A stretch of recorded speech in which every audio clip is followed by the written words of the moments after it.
And so it allowed me to use this perception of cannabis to kind of straighten out the numeric issue so I could get 16. And is it still perfect? No, because ultimately throw the fucking lab results out and just smoke this shit. And then you really know the truth of it as an experience. But we have to have some means of necking down a population, and my competition was only exceeded by the Emerald Cup. So I'm not big like the Emerald Cup in terms of scope of attendees, but I have the second largest collection of cultivators that competed with me over those 5 years of any cup in the US except for Tim Blake's Emerald Cup. So bigger than any High Times Cup, bigger than any Dope Cup. So my concept worked, and what it did is it let the growers go, hey, that makes sense. I'm willing to enter some weed and spend the money to enter your cup. And what happened was that philosophy of making it simple and using those categories, I got challenged by a group of scientists from UCLA. And they said to me, they came to visit me and said, what's your basis of this proof? And I just said, I don't have one. I said, it's only intuition.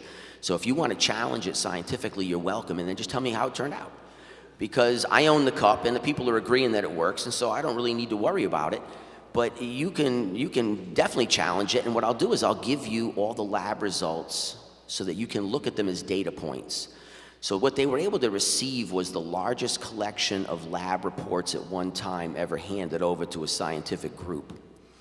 And what it did is it allowed them to take a look at it using their state-of-the-art graphing. They were able to take my material and put it into these incredible visual graphs that let them see relationships.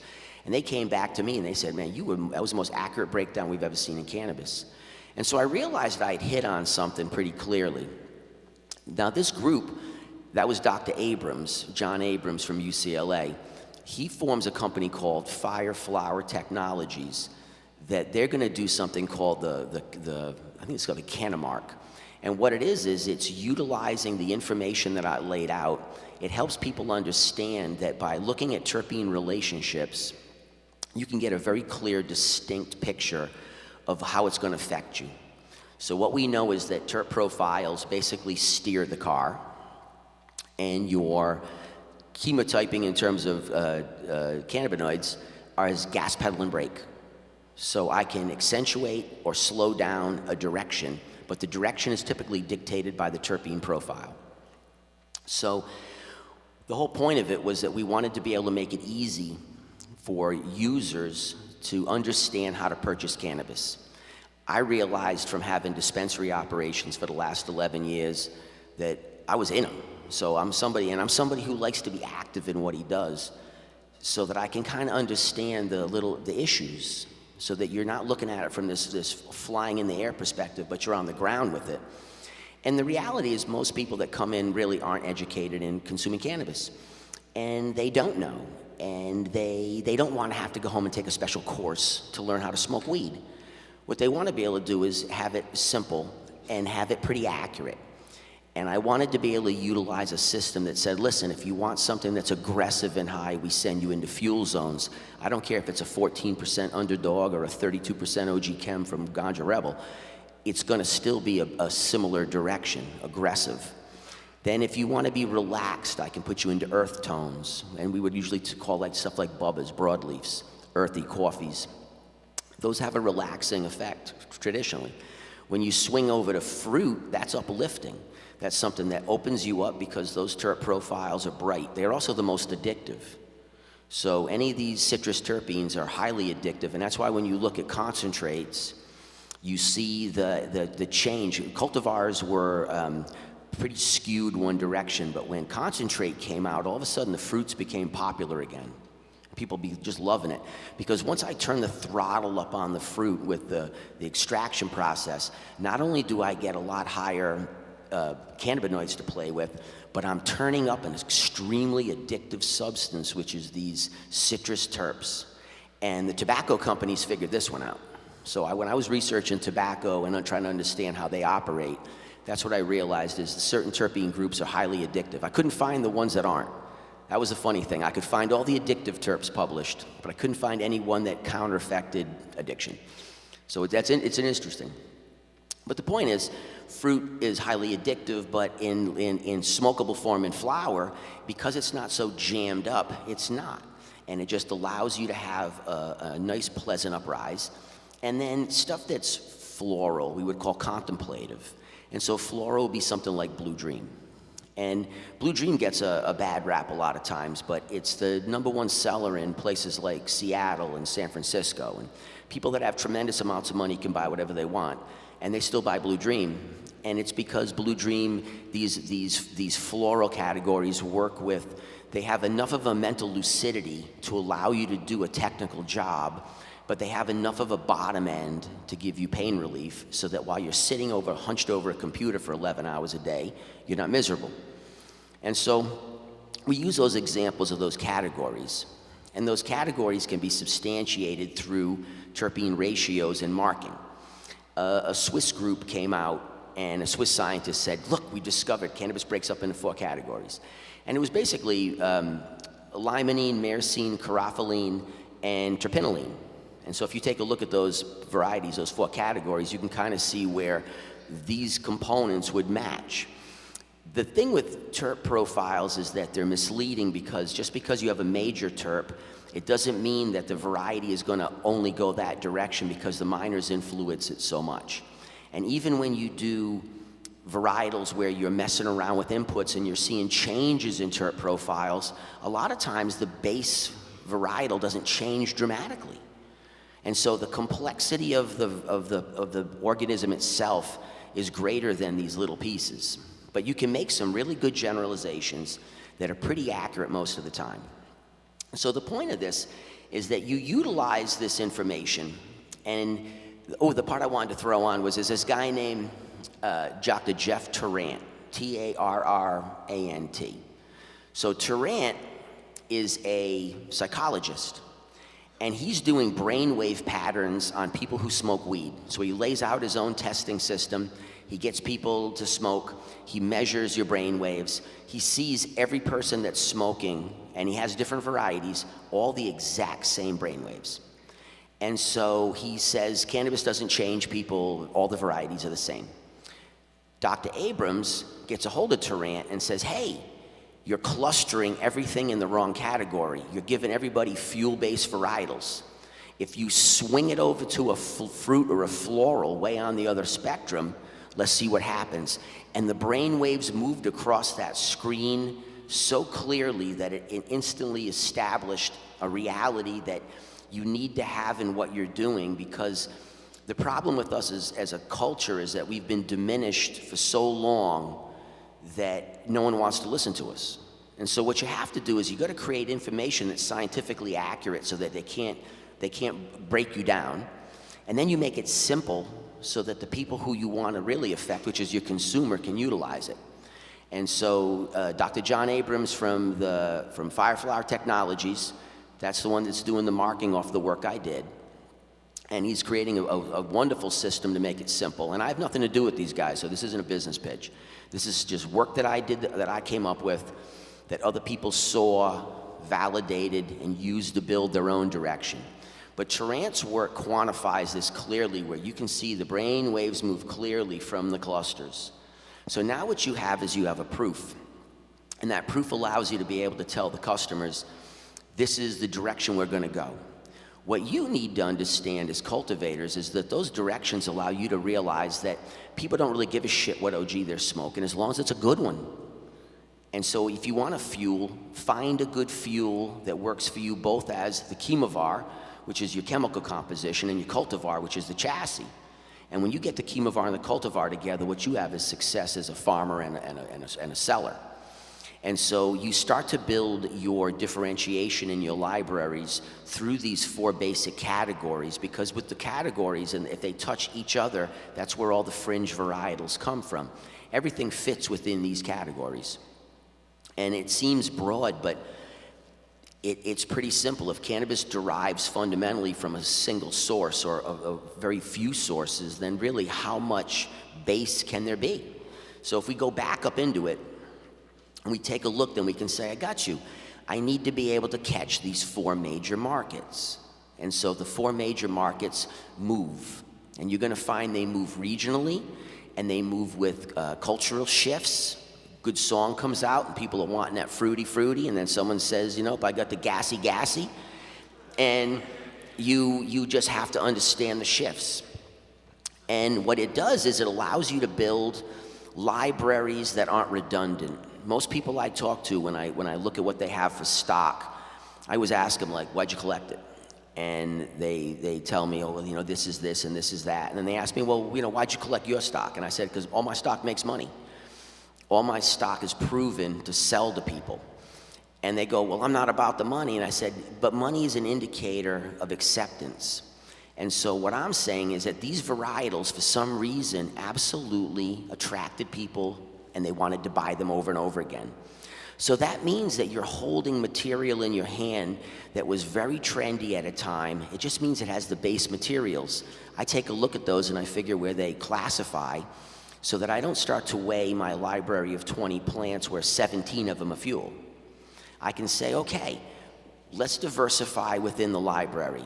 And then where is your desires most? Typically, you're going to have a few more there. So I like earthy coffees and stuff, so I might have a few more earth than I have fruit. But I always have quality fruit, quality floral, quality gas, quality earth. And then as the markets change, you can then increase or decrease the quantity of the varietals you're producing in those categories. You need to make sure you have enough of the categories. People are like, I'm going to produce 22 varieties at my farm, and I'm like, you're insane. In California, you got to pay for these individual batch tests. So the more you start to differentiate in terms of varietals on a farm, the more it costs you to do so. So you get punished for that. So you want to minimize the amount of choices, but you want to make sure that you're covering the spectrum of desirability. So the spectrum of desirability is relatively simple. And what you have to do in your condition generally is realize who's buying your product. So where are you selling it? Does your product end up in blue-collar neighborhoods? Is your product sold to the people in tech areas? Who's buying it? Because that's going to determine what product they want to buy. And when you realize where your end customer is, then you know how to accentuate what you're producing in ratios. So I have four clusters I want to work with, but I might go 75% gas because that's where it's hot. But I have a percentage points of the ones below it, because what it does is it allows you to reach these other markets and give them product from you that lets them then make a decision saying, hey, that was some good product. And then they do word of mouth. They then introduce their friends that they smoke to your product. And the product says, well, that was some good fruit. Did they grow other things? And now you have interest. And then people will start to realize, whoa, they grow some good gas too, man. Let's go get some gas from that farm. And the next thing you know, what you're doing is you're grabbing market share. And you have to make sure you have some form of product to enter these different markets so that you're not laid out completely within one zone. Because if there's any overproduction or a swing in trend or any change, well, then you're trapped. So you can't really go 25, 25, 25, 25, because there's always going to be a hot market. But your job as a cultivator is to really understand who's purchasing your product, what's the direction they're going, and how do you create the library that you need within those clusters that work. And what you're going to find is that so much of the stuff that was hot in the past is still hot today, because all we're doing is recirculating it. So North America has probably the best collection of genetics in the world by far. And when I look at other countries and they're asking me for genetic consultation, I trip out that nothing is indigenous anymore.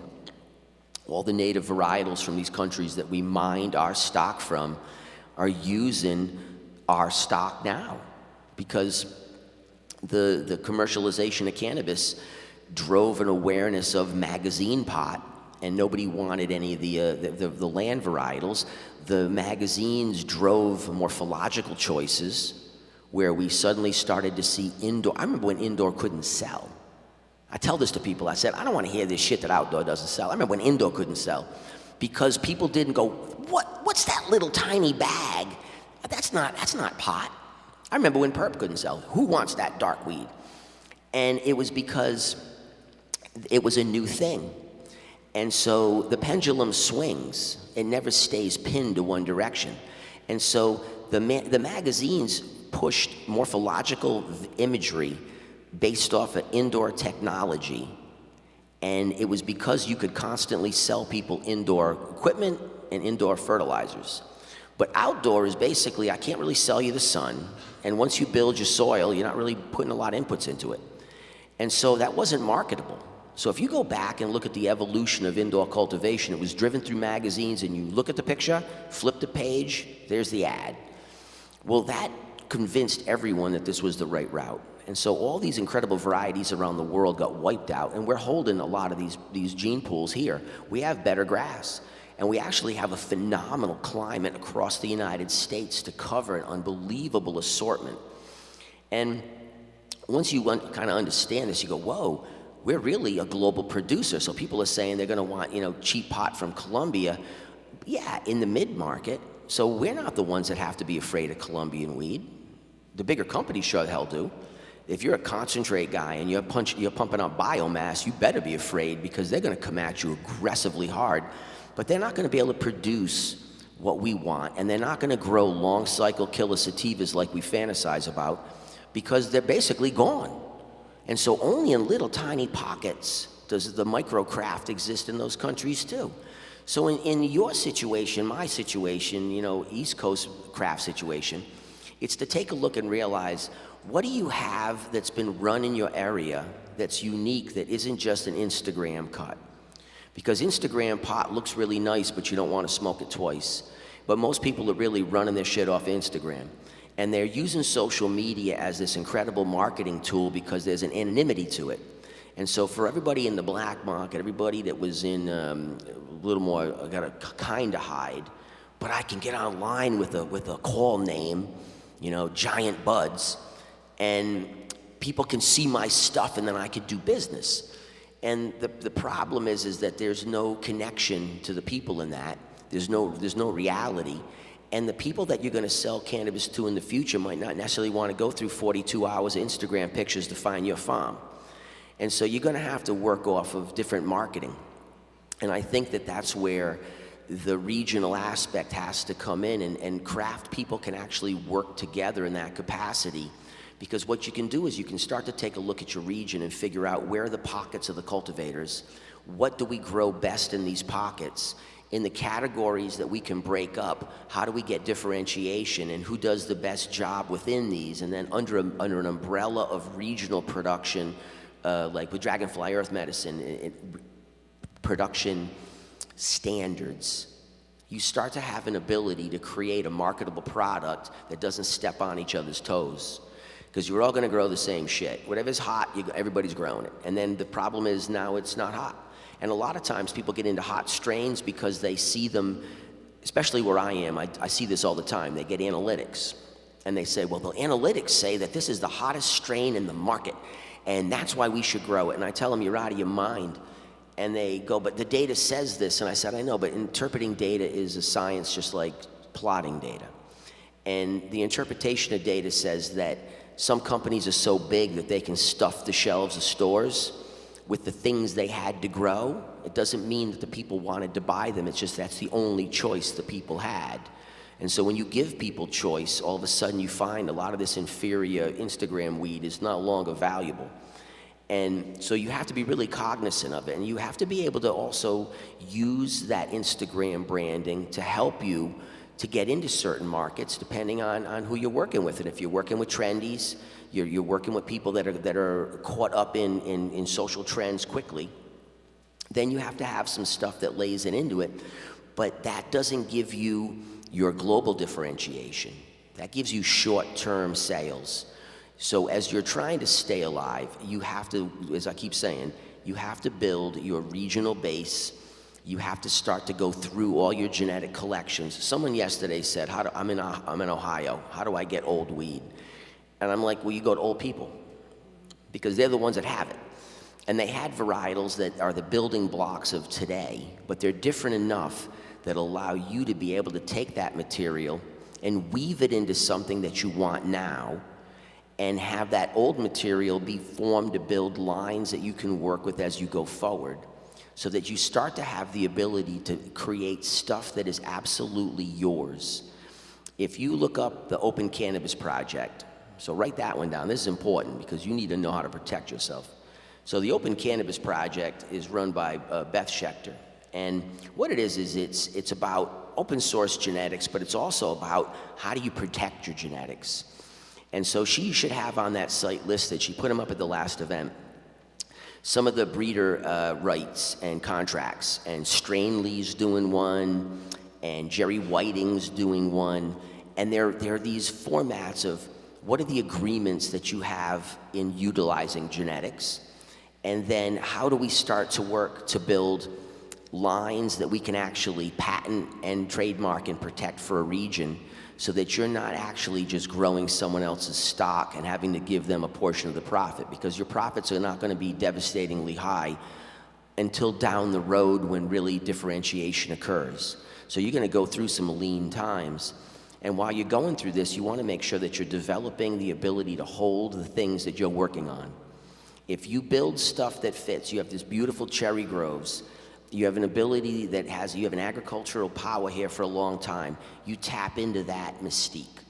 And you start to develop varietals that work with the high humidity in August. They're able to benefit from your soil situation, so they shine, they finish early enough so that you can actually complete the cycle. When you get stuff that's stabilized, that works like that, that's powerful. That is your brand. That is the variety you use. And if you look at wine, the inputs from the direction, the location, they can use similar grapes. And some regions only allow you to use specific grapes. So if you're in Champagne, you only have 4 grape choices. So the whole region only works off of 4 grapes. And then 1 production methodology. So they all agreed that if we all use the same fundamental production methodology, and we use 4 grapes, then any farmer in the entire Champagne region can be part of the business, and the house defines the money there. So whoever's the person that takes the grape, crushes it, holds it, ferments it, moves it, they're the ones that add the value. The farmers can then only have to be farmers, which is their real desire. They don't necessarily want to go through all that other crap, but they're still valuable. It's not bushels of corn, they're selling something very, very specific. And that's the point with the regional development of what you're doing, is that you're creating clusters that have historically been accurate. And in those, you're developing lines that work, that allow you to be able to have things that are patentable, things that are protected, things that allow you true differentiation. And in that differentiation, now what you have is an ability to compete globally, because you'll create cannabis that I'll be able to order online. I'll be able to hop online and find out where's it sold. And you will find that some of these regions will rival California easily if they choose the right varietal. But if you try to grow what I grow, I'm gonna kill you. I'm gonna kill you, man. I got a good climate. And so it won't work. So you have to come at me and utilize your climate to produce things that I can't, varieties that have other characteristics, things that are gonna have other little nuances that are subtle. And those things allow you to have this, but you got to go make sure you start to figure out, how do you protect what you're doing? How do you work together collaboratively so that you have people who are willing to use your work? If you're doing seed work, you have to have larger populations typically to do the work. You're going to find that you're going to be coming against a lot of people who are going against scientific breeding projects. And that's not a bad thing. It just means it's very efficient. And it's about 65 grand to do one right now. So 65 grand will do you a scientific breeding project where you could put a large population of seed, and the companies will come take analysis throughout the course of the plant's life and start to locate markers on resistance. So pretty soon, that's the first marker they're going for, is resistance on fungal problems. So once they start wiping that issue out, all of a sudden they're able to select cultivar lines that you can't use because you didn't select it. So it's hard for each individual to throw $65,000. So what I recommend is you get together in regional clusters, because your needs will be similar. If they're on top of the mountain and you're in a valley, don't combine resources, because you're gonna have 2 different needs. Two radically different cultivars are going to have to be used in those locations. But if you're in similar geography and similar need, then you can start to work and develop these lines. If you have old material that you're trying to mine that's pathogenically screwed up, you can, for 7 to 10 grand, you can do a full tissue scrub. And all you're doing is you're going into the material and you're outgrowing the pathogenic issue, and then you're propagating it. That's called meristem prop. And then you go into nodal prop to replicate it. Well, if 10 of you get together to do it, then it only costs you $700. And the difference between a tissue culture plant and any other clone that had any kind of contamination is so dramatic it blows your mind when you see it. I'm scrubbing all this old stock that I thought I understood, and I really realized I didn't understand it. And there's this woman named Eleanor Kuntz, and she's brilliant. She's a brilliant woman. I'm not sure what her degree is in, but man, she's sharp as a razor. She's doing the arboreum. And what the arboriums are is you'll have one here. Those are the books where you press the plants to show really what is the shape of the plant for marking it. So we can mark it genomically, and we can mark it morphologically through visual. These markings help standardize what is yours and what is not, and what comes from here and what doesn't. And what we found was that so much of the plant material had incorrect morphological characteristics because it was carrying the virus or it was carrying fungal issues. And so when you tissue scrub it, all of a sudden you see leaf morphology change, you see branching morphology change, you see changes that you just didn't expect, and you're like, wow, I've been looking at an inhibited plant for a long time and just didn't know it. It only costs, it's under $200 to do an analysis to find out what's in your plant. So any of these labs that are agricultural labs, find one local that does ag testing for any product, send them cannabis sample. That doesn't make a difference. They're just going to identify, is a fusarium present? Is there a virus present? That's all you care about. If there's nothing present, you do not need to do any kind of meristem scrubbing. So if the plant has no issues, you don't need to scrub it. Sometimes I see like 60% of the samples come through that need to be scrubbed. So it got to the point that there's so much material in California that's jammed up that the labs just basically scrub it from the onset. So everything comes in, gets meristem, then it gets nodal. But if you're a cultivator and you're trying to keep your budget tight, for $200 you can find out, do I need to scrub it? And if you do need to scrub it, then between 7 to 10 grand you can do a meristem scrub. And from that point, what you have is something that'll easily give you back that amount of money in revenue.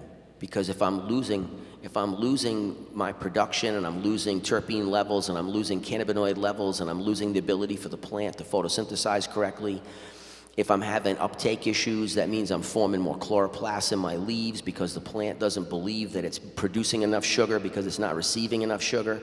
So it's creating a denser cellular level in the leaf, which then creates more problems because I have more sugar available at the leaf for pathogens to come eat. So you create this like wicked vicious circle, all based off of the fact that the plant's struggling. And these methodologies in how we can work with genetics now is incredible. You just have to team up or you can't afford it. And so at 10 grand a scrub, that's a lot for an individual, but for a group, it's not. So you got a question, right? Yeah, you can test for anything you want. The question was, can you test for systemic pesticides? There's nothing you can't test for, but you don't typically need to meristem scrub pesticide out. That's going to drop over time. So it's rare that you hold epigenetically the plant has been affected, and what you have to do with plants that have been put through chemical controllers is to put them into organic systems and let them kind of refresh, and they're going to scrub the tissue just like you scrub the tissue. And so you can take old material that has no viral or fungal issues like fusarium, because those things you've got to get rid of.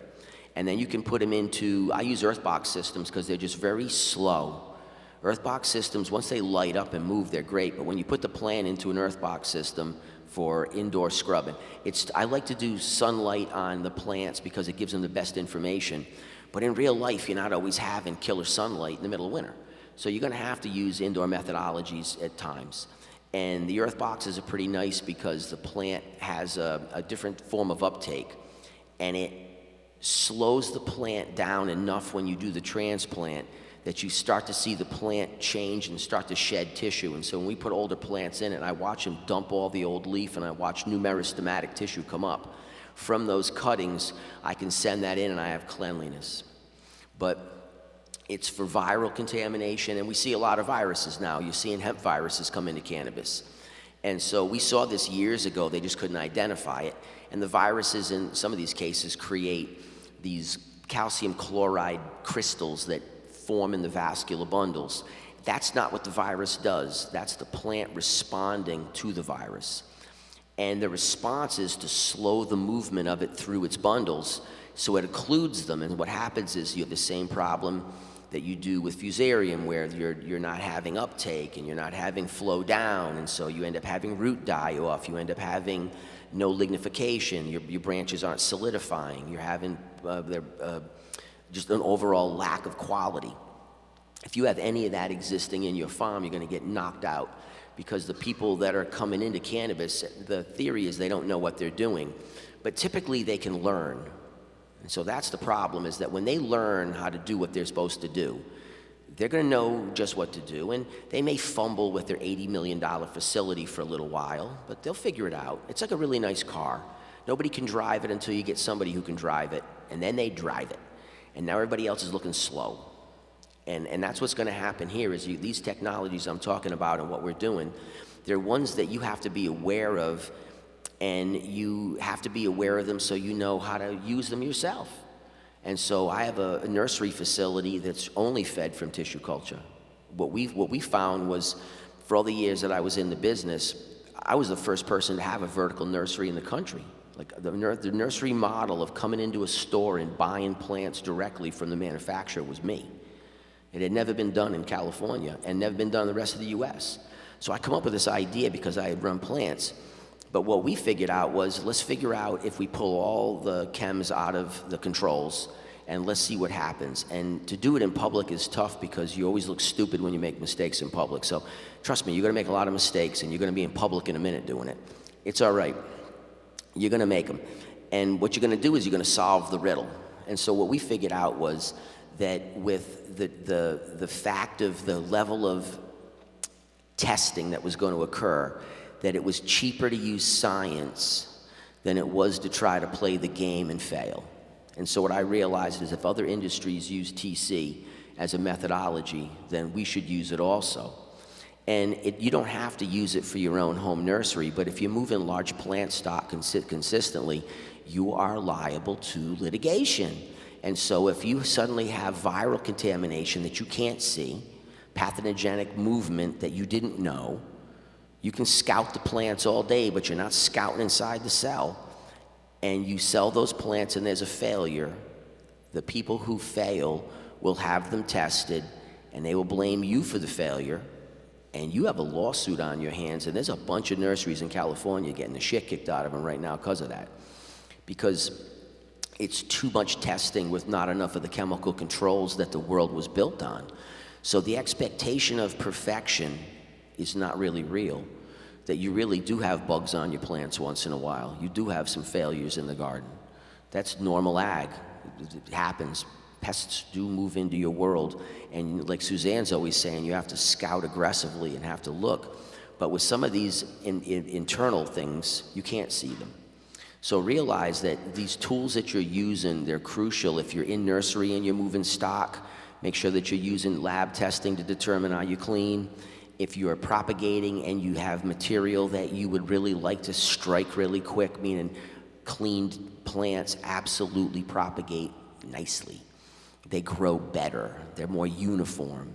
All of these things are the tools that you're going to have to go against in competition. And you don't have to compete against these people directly because they have a different market than you. They want to be in these mid-markets. And what people don't realize is that a lot of these major companies are buying up craft farms right now. And they're not buying them so they can convert them into salt factories. It's the opposite. They're buying them so they can have differentiation in the market themselves. They can have their mega line, and then they can have their craft line. And when they come into your neighborhood and do that, It's actually not a bad thing because they're going to do branding for you. They moved into your neighborhood for a reason. They believe that you have a market value and that you have production value. But the problem is they're going to be taking properties from your friends who can't compete. So you're going to see a loss of people around you, which is going to kind of freak you out. You're going to be surprised. Look around the room and you're going to be like, whoa, how many are you going to be left? Like when I went to dive school, there was this many people that walked in the building. And when I graduated, there was this many people. It was just a line. Everybody else got culled out through the course of the training. And so I have this real clear picture of what it looks like to cull humans out of a group. And you have to be able to make sure that you're able to understand where the value is in what you do and how your production methodologies highlight the plant that you have. If you were farmers and you're growing tomatoes, it'd be the same situation. You'd have to have a unique tomato that grew out of your area, that could only be found here, that was prioritized, and all of you combine the branding. So you work in those genetic clusters. You start to develop directions within those clusters. You can now advertise as a collective region. I learned a lesson about products from a liquor distributor, and he was doing $7 billion a year in liquor sales. And he said, there's no brands in cannabis. And I said, and what do you mean by that? And he said, well, in liquor, if you're a brand, you could be in 45,000 stores at the same time. And if you're a distributor, you can refill all 45,000 stores within 24 hours. And so I laughed and I said, you're right, there's no brands in cannabis. But regional brands really are the future, because now you have enough product to be able to create enough to get you moving at least 6 months through the year after harvest. And then after that harvest of the outdoor, then that's where the concentrate comes in, because you lose quality of your flower. What you have to work with as you're going through this maze to get to success is that within the clusters, you have to be able to realize that some of the things you're developing aren't ready for consumption yet, because they don't have the simplicity of trimming, they don't have the holdability in the way it's packaged.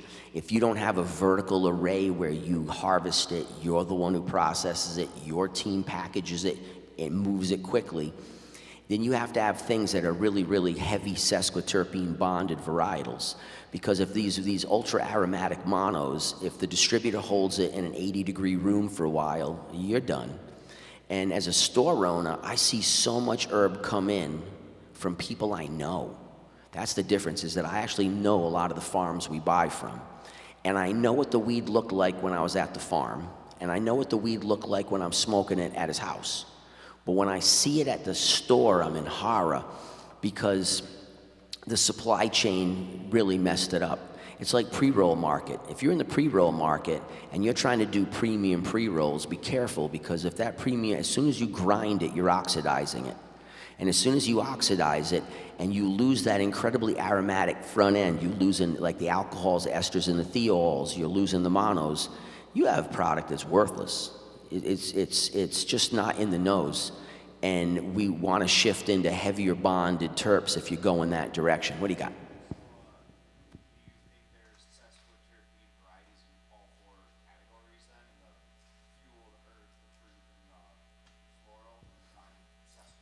Yes, in any one of those categories, because what you would do is you would say, let's go into the floral, and you sit down with a group of you, and you burn it and say, it lost its flavor 2 puffs into the joint. Was it so kick-ass during those 2 puffs that it would make me want to smoke it twice? And you just gotta be honest, and a lot of times you have to have other people judge your product. And I always bring people in, like when I did the competition for the tarp, I brought in, I think there was there's X amount of judges, but I bring in about 75% of regular people. And you spin this big ball at the event, and we whisk you away to some killer spot. And competitors tripped out and said, they're not qualified. And I said, you mean they're not qualified to tell you they don't like your weed? They're most definitely qualified to tell you that, because they're the ones buying it. And so, exactly. But you are qualified, though, because you're a cannabis aficionado in appreciation. So your qualifications are real. So you're like an outlier on that one, where you're not industry as a producer, but you're most definitely knowledgeable. I like people that really just like to smoke a little bit but don't have a lot of knowledge. Because then what I do is I protect them from their opinion being shared, so they don't have to quantify why. They can just tell me, I like it or I don't. I don't make them rate it. I don't make them rank it. I don't make them grade it. I ask them, did you like it? Would you buy it twice? And that's as honest an answer as there is. And so I always bring in people who are not in the weed game, because we're like, oh my God, it took you 73 weeks to finish this shit, it's miraculous. And someone else looks at it and said, it looks like hay, I don't want to buy that crap. And you're devastated, and you're trying to explain to them why, because the market's not ready for that.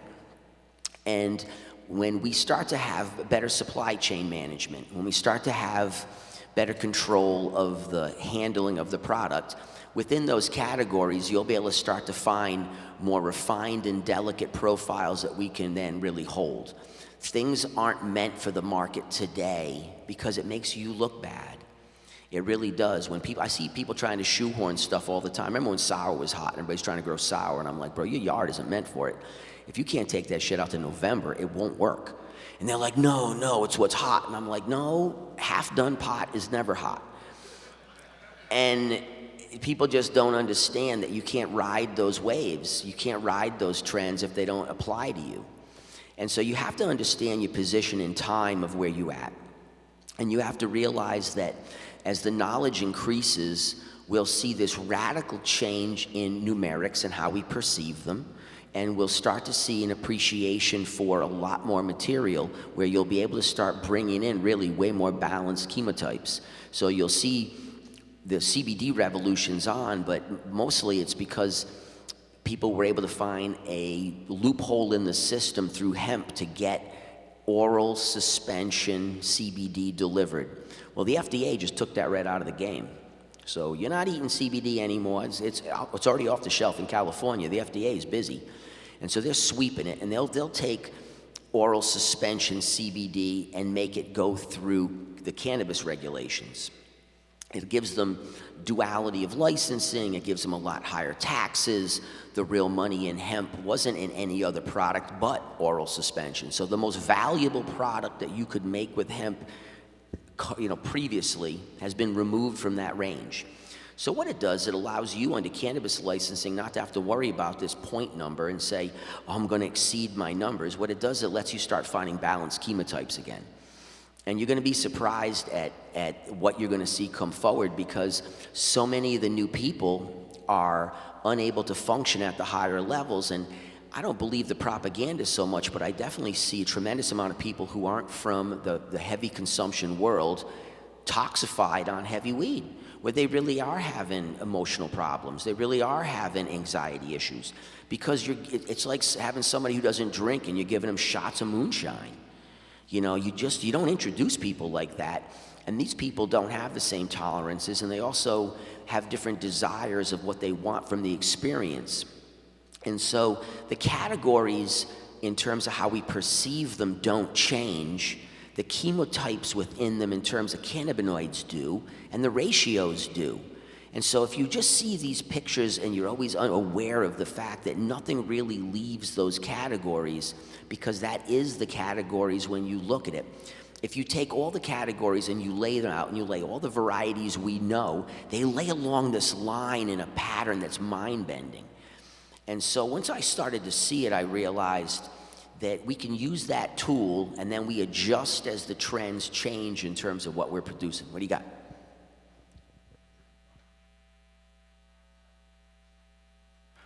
I was wondering, so there's absolutely no exceptions to the four categories. You've never found anything that is an exception? And then I also just had a quick question, because what you said about the viruses and the scrubbing was really important, and can those things survive in our beds and our soil? You know what, let's see, so the first question was, rephrase the first question? Is there any exception? Because when I laid it out, it was just perception. And if I take any variety, I can touch any two edges together and I can give you the base, because it's a perception. So what the scientists do is they say these terpenes lay this out, and depending on what cluster the scientists look at, it can be different terpene profiles, but it always seems to break up into 4. And so that's the part that I caught, was that the division and the bigger picture was right. Which group are you looking at? But it still breaks up into these simple groups. And so what it does, it just allows you a much easier picture and realize, and I got you, we want to go earth, but we want to go earth with cherry. We want to go fuel, but we want to go fuel with some fruit. We'd love to see a floral mixed with a fruit so that we have a deeper introspective base with a more spark. So you can take any of the categories and touch them together and pull material out, but fundamentally, once you start to smell it, you'll be like, I got you, it's an earth with a fruit. Where's the dominance? And so with the competition, I allowed the grower to choose the dominance. And if they came in and asked me, I'd say, well, yeah, let's take a look at it. And I'd smell it and say, hey, that's more floral, that's more fruit.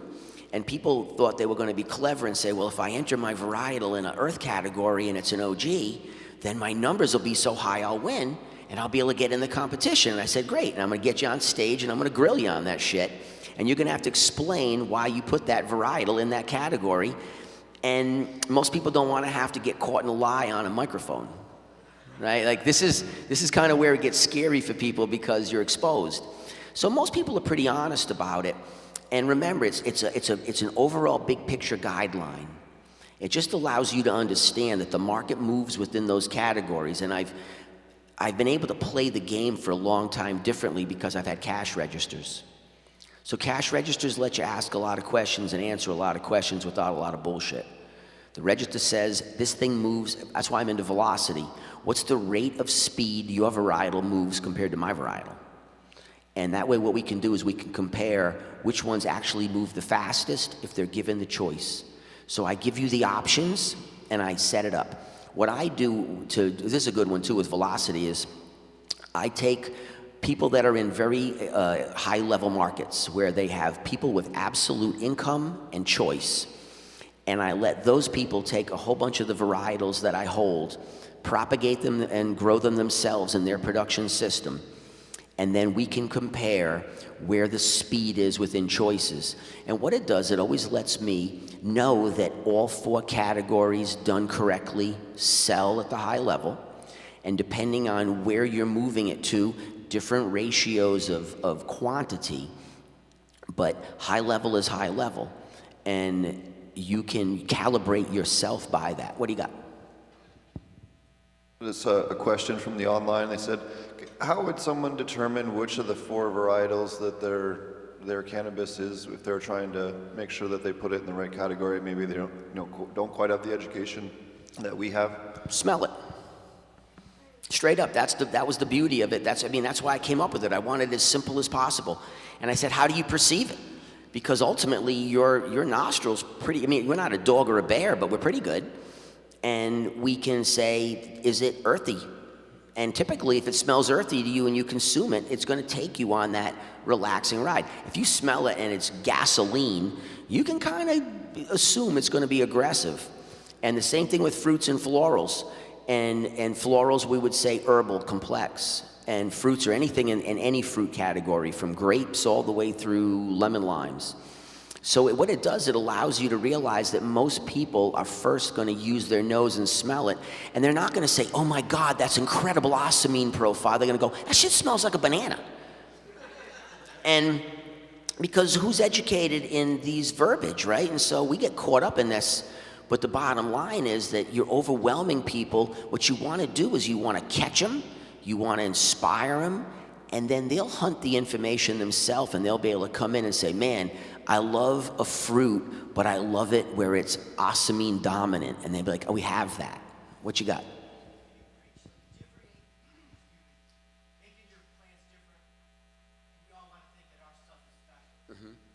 We always come down to like the 4 major categories. You said, if you had 100 varieties, is there a place where we just can't differentiate personally those places, even though they might look genetically different, but we just can't smoke them and say, well, that's different. They all look like Debbie. Do you know what I mean? So then what you have is redundancy, and you just wipe out the ones that don't have the best characteristics as a cultivar. So I mean, I make it simple. I'm aggressive on culling stock. And I mean, I've had more plants go through my hands than anybody I personally know. And there's some things I really wish I had held because I can't replace them, and it was because I was ignorant. I assumed that I would be able to find something like that again. And well, I learned that lesson a long time ago, so if it's something that's valuable to me, I make sure I keep it in redundant form. And I try not to stack too many things up. Like with the OGs, we use OG as a good example because the OG market, which is blasting hot no matter where it is, and a lot of that is because it's a good opiate replacement. And for people who want to get an aggressive high, it works. But for people who have an opiate issues, which is, I don't know, 40, 50, 60 million Americans, it seems to be from like all the research I did, 11 years, I did research on some of these varietals to understand why was the trend, what the trend was. So I did a random sample of 1,000 people through my store. And I asked all these people who bought OG, why do you buy OG? And they privately told me I have an opiate issue. And it tripped me out because I'm not on pharmaceutical drugs. So that's something I'm not really intelligent about. I don't know pharmaceutical drugs because I don't do pharmaceutical drugs. So it tripped me out how many people were consuming it. And I said that OG will not go away until the opiate issue goes away. Then I started going through chemotyping and saying, let's go through all the different cannabinoid ranges. And it had nothing to do with it. It was all terp profiles. So this lets you know that OG is OG. But the trends in OG run from citrus to earth to gassy gas. So citrus would be like an SFV, earthy would be a ghost, blood diamond HA cuts, gas. The market swings between them. And so I don't need 200 OGs. I need basically 3. I need one that satisfies the perception of OG to me is gas and citrus, OG to someone else is gas and earth, and OG to the third person is straight gas. It lets me choose 3. So I choose the Larry cut for our outdoor production, I choose the HA, and then I run the Ghost. That gives me these 3 major distinctions within OG. I'm all in fuel. I don't need to worry about anything else. It makes it simple. And then the other 300 OG cuts, I just get rid of them. I share them with other people that are into it so that this way, I hate to kill the line, so I pass the plants out. I just give them to people. But I know what I keep because it lets me catch the trends. And right now we're in a full gas trend in California. So gas is what they want. And it'll swing back. People get burned out on gas and they'll want some subtle citrus, and all of a sudden you'll swing back in. Way in the back.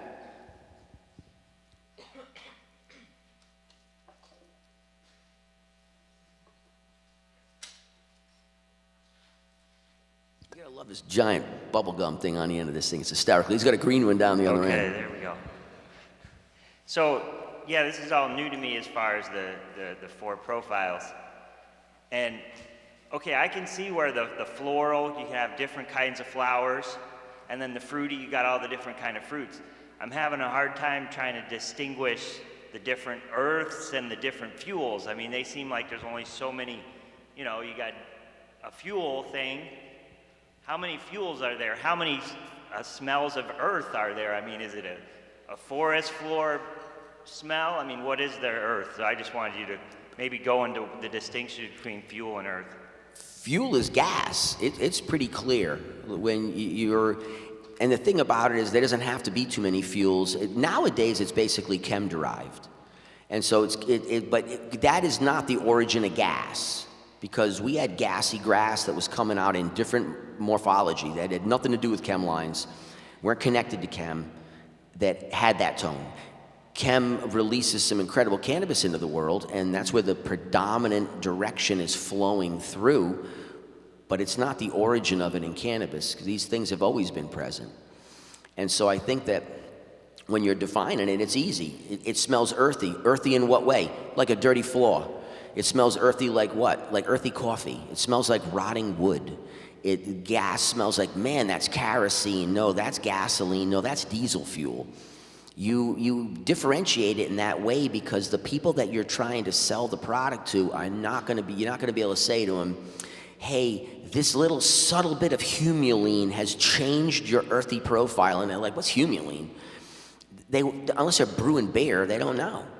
And so what I recommend is to not simplify what you do, but to simplify your ability to quantify what you're doing so that the people who go to buy your products have some very clear imagery of what they're buying. You make it easy. When people ask me, I want to build a nursery and I want to create a library, how do I do that? I tell them, you break up it in 4 divisions. You have killer shit in these 4 zones. People will buy your product if they're doing it in all 4 areas. You don't look for a name brand. You're not looking for, I got Girl Scout cookie. Well, which one you got? Because there's about 7,000 of them right now.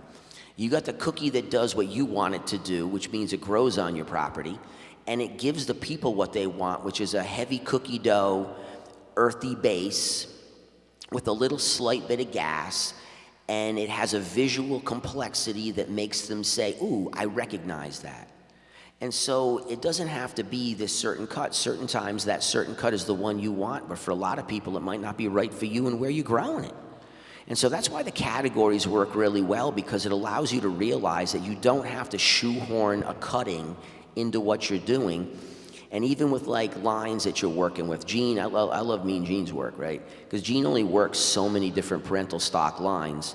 But because he has an ability to paint and move the picture, he does. So when you get into some of this stuff, if it's like the lime vines, the sky cuddlers, you're going to get gas and citrus.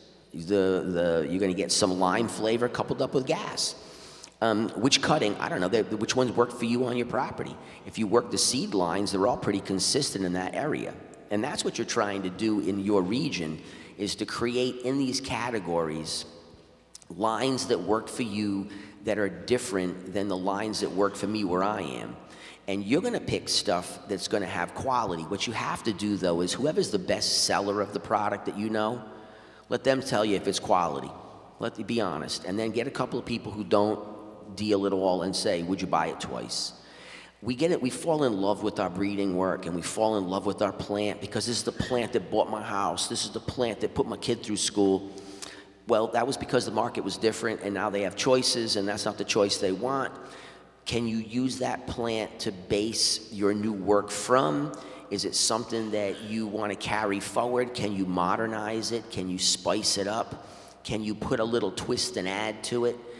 Those are the things you have to look at, but it's going to fall within categories. And if you have too much of the same material that has the same profiles, it doesn't work. If you are in, and this is the same consideration, is that if you're in the extraction end of it, where you're an extractor, then for a lot of people that are doing, hash extraction, it doesn't matter what the flower looks like. What they want is they want a high yield of easily accessed resin. And if you're going after morphologically solid flower, that's not really the one that sheds the resin the most. You have to beat it up a lot, so you end up getting a lot of plant material. So you have to define who you are, what you do. And for an example, like for me, this year in California, with the mess that's going on and the lack of stores, and they're gonna put the regulations through to allow these farms to produce. You're gonna see so much herb come out, it's gonna be crazy on flower. I'm probably going after crude. And someone goes, why would you do that? And I said, because my farm needs to make enough money to survive another year. And what that does, it allows me to stay in business, continue building soil, continue working on my genetic lines, so that when we start to clean up the system, we can actually start to build what I'm talking about. So there's a short term of you need to survive, and then there's a long term on how do you build brand identity and how do you build genetic identity, because your brand is built off of the quality of the experience coming from that cannabis. And if we're all using, I use the same example all the time, if we're all growing the same shit, why? Because now we're in competition. I'm gonna get Girl Scout cookie from who? Let it get it from the guys that do cookie. But the people that are in your situation, these areas that have agricultural ability, and people that are cultivators that have the desire to cultivate at a higher level of standard, what you end up having is true branding. And if you look at any product, there's a differential in value, and every product made has low-end entry point and high-end. The thing with our situation is that when it goes global, you'll make the high-end money. But in the meantime, you're going to be competing with the mid-market, because as people start dropping prices and it looks pretty good, they're going to check it out. When people talk about pricing, man, Oregon is where you need to look, because that's $8 an eighth, $40 an ounce at the store. And someone goes, oh, it's crap. And I'm like, really? Because you went there and bought some. Because I did. I went there and bought a bunch of it just so I could see what it was like to go buy so much pot it filled a shopping bag for $150. Because every store I went to was buy two, get four free. Just buy something and we'll give you anything, because there's so much herb, we need to give this shit away. And everyone's like, it's because it's low quality. I'm like, I'm telling you, it's not. It's going through the testing process, so we know it's not chemically contaminated. And the farmers there care just like you do. They're not a bunch of hackers. They're historical farmers too. They're just in a market where an $8 eighth of Dog Walker OG, which is a hard to get cut that is really nice, is $8 an eighth, $40 an ounce at the store. That means it's $20 an ounce on the wholesale. Like, that's mind-bending. And so we're all gonna go through this little price collapse, and you're gonna come out of it, because the bottom line is the system's gonna clear itself out. And when it does, a tremendous amount of the genetic material you're gonna touch will not be accessible to you except through licensing. And so that's why you have to be able to create some lines. You only need a couple. If you had 4 different distinctions that fit this region, and you allowed your groups to own the patents, where you create your own LLCs, and there's 42 of you in the LLC, and under that collective group, you own that varietal, what you have now is future stability and future money. Or you're gonna really just be farming. And like, when I looked at this picture a long time ago, someone said, you wanna be a farmer? And I said, hell no. Farmers are broke, man. I like being a hustler. That's a tough one. And someone says, yeah, but you're a career grower. And I said, I know, but I don't see myself as a farmer, because I see myself as more of a diversified entrepreneur who loves to grow pot. And that way I'm crystal clear about the business all the time, because I know that in society, no one takes a better beating than a farmer. You have the lowest pay wage. You make $15 an hour after 20 years of working at a commercial nursery as a worker. You might make $65,000 as the manager of a nursery that's punching out almost 1 billion plants a year, but you're making $15 an hour after 20 years of working at a nursery. So when I really took a look at these numbers in real life and said, wow, farming is dangerous. You have to be very intelligent and make sure that you're doing what's right. And the customers only care about your level of effort when they receive the subsequent amount of satisfaction. There's no pity. Nobody gives a shit about your struggle. They don't. And I'm selling enough grass for a long enough time through cash registers to know that you can put, I put a sign up in a window with a skull and crossbones that said toxic pot, $5 off an eighth. And I had a disagreement with the owner of the company about perception and what people really do. And I said, let me prove something to you really quickly. And I put the sign up, and the speed that weed flew out the door blew her mind. And she was like, I can't believe what I'm watching. And people would be yelling at us, how toxic is it? And I'd say, pesticides, fungicides, you know, the regular shit.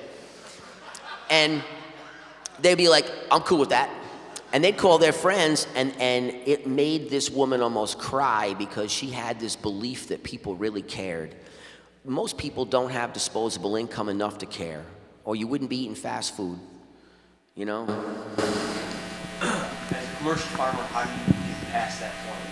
People don't care, and I'm dealing with that right now, because Oregon is sending so much pot over to my state that I have to drop prices consistently. How do you get past it? How do you wait it out? You gotta ride this one out. And I had a friend from Los Angeles I was talking to. He was a successful old school businessman, not in cannabis. And we were talking about the enforcement issue, and he started laughing. He said, as soon as these big companies start to feel infringed from the black market, they will pressure the politicians in a way that we can't. And so what you'll see, they're doing it. And so it's gonna slow down the movement of the underground weed. And if you can ride this out, your goal is long term. When I saw the future and how I saw it, I realized that I had to look way down the road.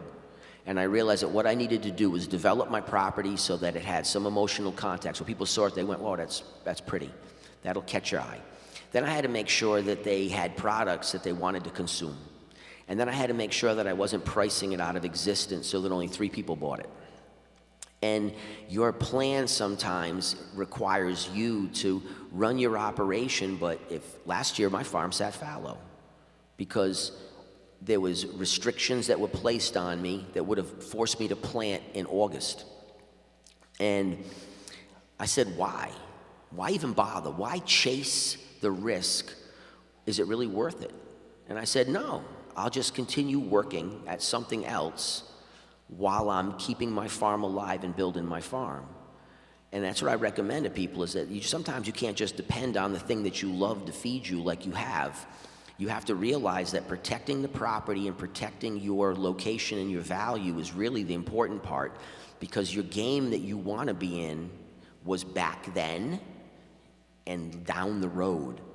The one you're in right now isn't the one you want to be in. And I was in Maine and someone was like, bro, we can move pot in the parking lot.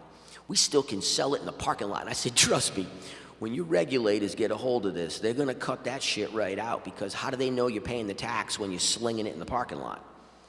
And what people don't realize is that industry is created on, regulated industry is created on tax revenue as the first part they want, and they build the industry backwards from proposed revenue. So if we want to get $1 billion, we figure out how much industry we need to allow have happen to get $1 billion in taxes. Then I'm really concerned about your success, because they know somebody will step up, fill in, pay the tax. So you have to realize you're kind of on your own, and the only real support you have is with the people in your region. And if you're in a region that makes sense, where you can grow in the ground, you have water that's decent, you have some form of reputation that you can parlay, an agricultural reputation, then you can actually get people to consider it, because the story works. And what you want to do is you want to start taking a look at how other high-end manufacturers sell their products. You want to start taking a look at how they portray the picture. What are they really selling? What are people really buying? People aren't, like when I was looking at watches, I was tripping out on the resale value of the watch. And I have a watch on my wrist that's gone up in value since I've owned it. So I go, whoa, that's from someone else's branding, because they knew how to create an image that made people believe it was worth money used to. And so what we have to do is copy it. I take a look at good wine branding, and I look at Wagyu beef, because it blew my mind that people pay $50 for an ounce of steak. And I said, how the hell do you convince them? So I started looking at all the Wagyu producers, and I started looking at how they said, the standards of beef don't even apply to us. We've created our own standard. And I said, oh, the brilliance. You're already saying, don't look at the standards others use. Let us convince you of our own genius. And it was so well done, it got me all caught up in it, and I wanted to go buy Wagyu beef. And it was such an incredible, and it was simple, but it was so clear that there was a difference. And you have to work off the psychology of creating the difference. And the thing is that you have to be able to make sure that you're not spending too much money right now chasing stuff that doesn't have any real value. And when you get into your genomics work, you have to team up. You have to do big enough population sifts to find the outlier plant that you go, holy Christ, this is the one. This is the one that we all agree we would buy over and over and over. Josh did a really nice breeding job. Josh that runs the show, he got a good eye for selection. I mean, I give that kid props. Select some good grass. Not everybody can. And so he brought me this plant. He said, man, I selected this out of a tremendous number of plants. It's not his favorite plant because he prefers a different profile, but it is a cornucopia of a fruit salad. It's got so much crap going on in it, and it's like syrup in your mouth. And I said, oh my God, for the fruit category, for people who like those types, that's an incredible varietal. So he gave it to me so that I could share it with other farmers. So instead of him just saying, hey, this is just for me alone, I'm going to give it to other farmers, which is other craft groups like this, because you're part of a global community. We don't really realize it because we've all been living in our own little mini worlds. Humboldt County, man, we were the worst. We thought we were like kings on planet Earth because we had such killer lives.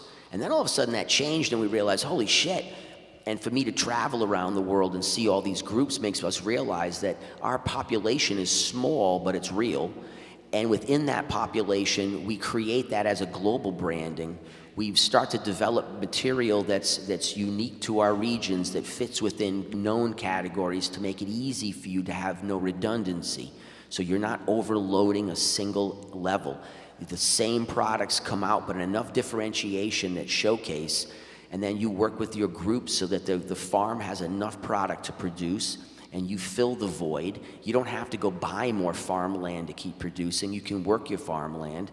The French model works good, and I got friends that say that's how we should adopt it, but there's no way in hell they're going to allow any farmer to have that much value like they did in France. If they did that today in France, you wouldn't have those appellations the same way. They didn't know the value that was going to take place, I think, over time.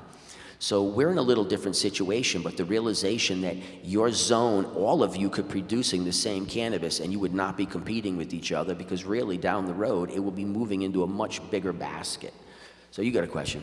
Yeah, there's a couple questions, it seems like, coming around here. We'll pass the mic from person to person, but you know, if you wouldn't mind, Kevin, digging in a little more there. You know, you're saying if in creating this collective regional, you know, genetic multiple profile, how can you go a little more in detail about how you set up those contracts? Because I worry that, you know, when putting up that kind of money, say for a scrub, and you want to clean a genetic and then share it amongst a group, you know, people get burned a lot, and then it puts that, you know, bitter taste. How have you guys maintained that respect and that trust amongst each other when putting up that kind of money, and, you know, without having to get lawyers involved, but, you know, too much, right? Because lawyers have to look at the document. How do we do that? You always get a lawyer involved. Be like really clear about this shit, that we can be cool, but if you're involved with me in business and you're part of a corporation, then typically you have an heir that could inherit your position. You just don't die and you lose your position in the corporation. So the next thing you know, you have new people in the corp that might not have started the corp, and they have different values than you. So you have to lay anything contractual that involves long-term plans. You get a common lawyer to sit down, and they craft the contract, and you all find out what's equitable and fair. To me, that's the only way to do this. You have these incredible options on how you can function, and there's guidelines to help you understand to what level of protection you need. But anything that involves money, business, and more than you, get a contract, get a lawyer. Just, it has to. You have to protect yourself, because the problem is that sometimes you'll see people who you really love, and they change. And sometimes you change, and you're like, you know what, I want to get out of the project. I'm done. I'm having health issues. I no longer want to be part of the farming. I can't physically do it. And so they're going to leave. What do they leave with? How is these genetics disseminated? Who's in control of the material? So this way, what you have is you have the ability to hold this stuff in some capacity that protects all of you. And you have to have those contingencies. It's why you create wills. Because I know that your brother was a great guy, but boy, when the money hit the table, man, he hit the table too. And everyone's in horror all the time on who screwed who, but just accept that it happens. And when you create the contracts and the pieces, it gives you at least some protection, and it allows you to be able to have a little level of surety where you can invest a little more. And I don't mean with finances, but with yourself. Okay, what do you got? My question is about doing plant sifts with genomic testing and early veg to find outliers in these 4 categories. You can do it for, what I found though is that like early terp testing is kind of like early CBD testing. It doesn't seem to hold as constant throughout, but I can definitely do it for THC varietals. So I use early predicative testing to hunt CBD THC ratio, CBG. So what I did for some friends was I said, listen, you need some fuel-based material that's going to throw some numbers on top of your varietals, because the market is numerically driven. And as that changes, well, we can change. But this was years ago I did this. So I said, listen, you guys are getting the shit kicked out of you because your varietals are coming in at 14 to 15 on a lab test, and the places won't touch it. I said, let's throw another 10 points on it, and it'll change. And I said, so let me go through some fuel lines that I have, and in a year, I'll give you a male. And so it let me run these lines out and find the outlier clusters so that I could segregate those clusters and then only breed those. I wasn't breeding for anything other than that. That was my prime concern. Morphological traits was next, and so that I would have some similarity in what we would have in profile, but numbers and morphology. The number clusters started to come together quickly, and I started to really look for high THC with an exceptionally low CBD level and a very high CBG level, because the high CBG levels let me see unconverted potential. So if I had high CBG and high THC, I knew I had even higher THC potential. And if I had the CBD low enough, I knew that it wouldn't fill up the breadbasket with CBD, so my THC numbers would increase even more. And this was all for market perception. And so I ran that a couple times and got my clusters, pulled my male, laid it on top of a bunch of plants, tested the plants, and it threw numbers on all of them. Now what you do is go through that group and find the ones that have the smoke quality. But the bottom line is I'm throwing 7 to 10 points on a varietal with that method, which is what was needed to get you in the door. And then now you can look for the exceptional. But with CBD, when we started doing that, it helps, but you still have to run the plant all the way through fruition, at least the first time, because, man, this light makes my eyes blink. I can see this like a little grid in front of me. The CBD doesn't seem to be as steady through production. So once you determine what it is, it doesn't vary. Because people kind of questioned me on that when they were like, I mean, it varies time to time. I said, no, it's just not so incredibly informative. So we use predicative testing to drive CBD levels when we first got into it a long time ago. That was the first time I did predicative work, was with CBD. But we didn't see the same precision as we do with THC. And with terps, they fluctuate and change, and so early terp levels don't give it to me. But what it does with those directions is that right now, out of your seed lines, especially if you hold all the stock, you're able to say, well, listen, over the next couple years, we need big numbers, because the market has to be educated, but I can't tell them they need to be educated, or they educate you by not buying your product. They get angry at you. So what you do is you give them what they want, and then you give them the dialogue they need. My discussion the other day with you guys was that you get a common website, it falls over your whole region. Under that website, you have your banners. You do not need to build your own identity. You build a common identity. And then you start to sit down and say, what makes us different? Why do we do what we do? And you start to be able to give people information, and you give it to them in digital form in terms of video, because people don't like to read anymore. And I'm someone who likes to read, but I realize that that's not the norm anymore, so that's why I do video work. I'm not a video guy, but I realize the truth is they'd rather get it through that method. So what you do is you start to create, these what we do, this is where it is, but what we want to do is we want to get into more balanced. We want to have more variety, because we want the people who consume the product to have better choices. We want them to, we know that things fall within these ranges, but we want to be able to get you to where you find what you want, where you want an aggressive earth, where you're very relaxed, or you're somewhat stimulated and stable. You give the options and you give the education, and then you don't lecture them about how they should do this. You let them know that these are the things that you're learning and discovering. And what it does, it takes the people on this discovery with you. And now you get them to listen. You can't go in the room and tell them, listen to me. You got to go in the room and listen to them. And then you can say, hey, I hear questions that you're asking. Could I help you with an answer? And this is my perspective. And instantly, now you're somebody that they'll look at, because they don't see you as a salesman. And now it opens up your choices to start moving again with the same lines. You don't have to flip everywhere. From a small set of paint pigment, you can paint a lot of color.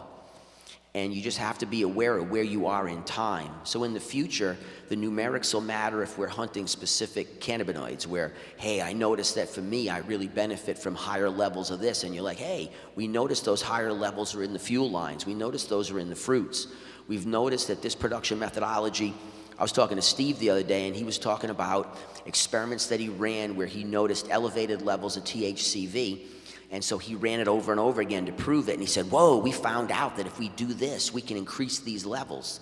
So what you'd be able to do is take the varieties that you want and change some of the cannabinoid profiles through methodologies and give people choices that way. But you're always letting them know what you're doing, and you're giving them the information, and you're holding the genetics in hand, and you have contracts among who's producing it so you can protect it. And what you end up having is an ability to be successful for a long time. Most of you in here are younger than I am. And so you're gonna come into, like me, I realized that I was gonna realize my dream when I was in my 60s. Like when I realized that I wasn't gonna get to do this as a young dude. And I said, wow, I'm not gonna get to do this as a young person. I'm gonna do this as an old person. I had to say, okay, I got you. I gotta emotionally steer that for a long view. And what it did was it allowed me not to lose track of where I was heading. So that I realized, I got you, it's not a 2-year game, it's a 22-year game. And in 22 years, if I'm alive, I wanna be where I wanna be. And I can be there. And so that's kind of how I recommend for you to see it, that realize that the material you're holding right now will keep getting compressed. These guys are gonna come in and do these incredible projects, and they're gonna create some really crazy franken-dope, but doesn't mean that the people who smoke it and consume it like it. And that's what you have to realize, that you're working with experiential cannabis. You're working with that's why I always tell people, go back to the inception of cannabis into the country. Try to get back into the late 70s, 80s, where you really, for a few moments, you had some unbelievable quality cannabis being rolled around. Those varietals were selected by the people in those countries off of what they desired in their lives. And those choices, you can realize, well, I got you. I can mine from that to paint new pictures. And a lot of the stuff I see now, I just call it muddled. It's all the same shit poured in a container, swirled around. It's a smoothie. You know, and I'm like, it's great, but like, I don't want all that in one thing. Can I have it separate? No, you have to have it jumbled. So for me, you know, you go back in time, find the older people. There's tons of people that are they're close to 80 right now that are the foundation of our industry. They're the ones that really drove this shit forward. And they're older now, and a lot of them are too old to want to put up with this shit. And so they have stock that they've held, and you can use the in vitro mechanism to crack them. So you can use laboratory methodologies to crack old seeds so that you don't screw up. And you have an ability to mine older material that hasn't been looked at in a while, weave that into what works for you now, and that stuff is yours. You can start to, especially if it doesn't fall under some of the broad utility patents. So broad utilities cover a bigger spectrum. You know, 1-to-1, no myrcene, well, somebody already owns that one. So you might not want to go and create a 1-to-1 ratio, no myrcene varietal. You might have to say, hey, it's a 1-to-2 or a 1-to-3, but a 1-to-1, no myrcene, they got you. So you have to kind of take a look, and what you do is collectives is you get a hold of plant patent attorneys, and you ask them, hey, could you help me understand the current situation of patents right now? Because they're all listed. And you'll be able to start to figure out what has been taken from you already, and don't chase that road. Or otherwise, what are you doing? And if it's for your own smoke, that's great. But if you're gonna put it on a farm and put it on a shelf, and somebody hits you with you owe me money, you're screwed. What you got? You can shoot it to me and I'll repeat it for you. Oh, he got the mic right there. Sweet. Yeah, I really appreciate what you're saying, Kevin. I guess I have a two-part question that you started to expand on there a second ago. I have I love what you're saying about the regional strains. You know, I have varieties that I've had for 20 years, and they were 20 years old when I got them. And to be honest, we don't even know what they are. Like, we call them Afghan hash plants. Like, you know, back then, you know, people, at least where I was, they weren't talking as much about where, you know, they were old strains that came over. And I've found over the years, like I'm in Ontario, mostly outdoor, and I've definitely found, I bought strains from seed companies all over North America, Amsterdam, all over, and to grow them outdoors in our climate, they're mostly just shit. They don't work, right? So I love what you're saying about the regional, because with my experience over a couple decades, I always go back to my own strains because they work and they're great and I love them. But I guess my question is a little bit two-part, is that I have a lot of old seeds that aren't germinating. You know, they've been traveling around with me for years and years, bags and bags of them. You know, I have some that I've been able to protect. I can resonate with what you said the other night about, you know, the police officer goes home and eats dinner and you're still hiding in the bushes. You know, like, it was hard for me to keep some of these strains going over prohibition and moving and marriage and all these different things. But I'd love to try to crack back into those seeds. So I heard you say a minute ago about the in vitro. So I'm wondering if you could expand on how you can, seeds that aren't germinating, how we can crack into that.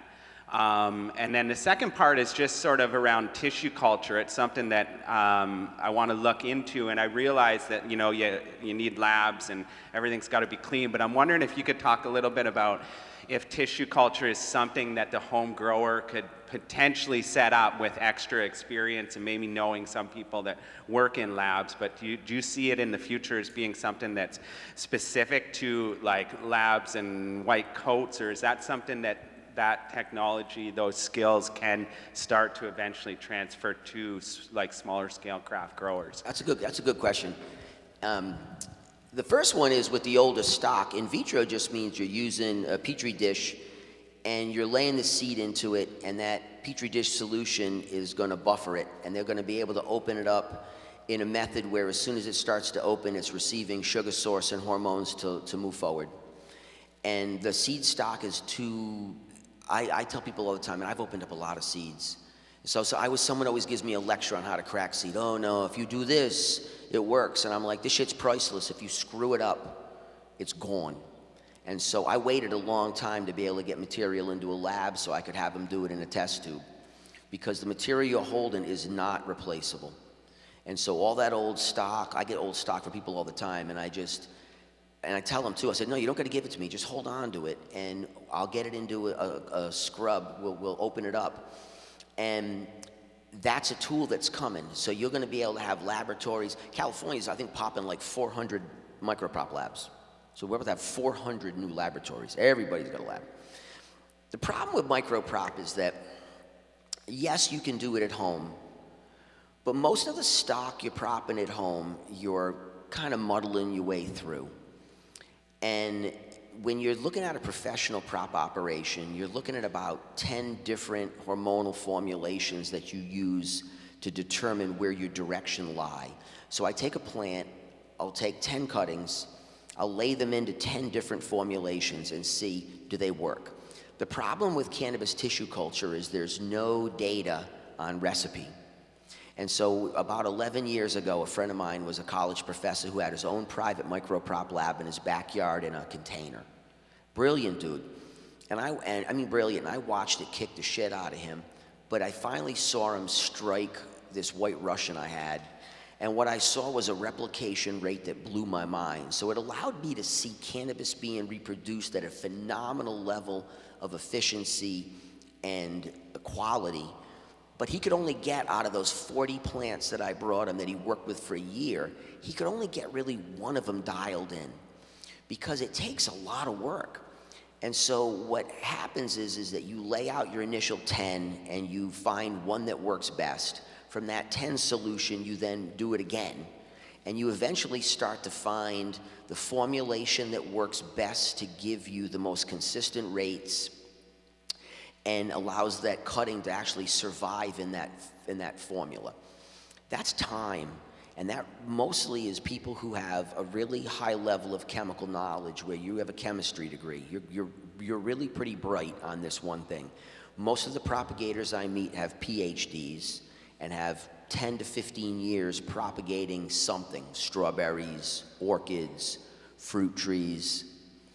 And I watch these people in multi-million-dollar labs buildings filled with people that have master's degrees, have also experience in the craft, getting the shit kicked out of them. I mean, it's kind of fun.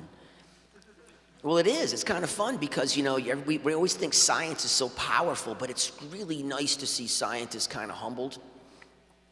Because what it does, it lets you understand that fundamentally none of us know a lot. And that science is really good at repeating a thing, but when they have to figure it out, they stumble like we do.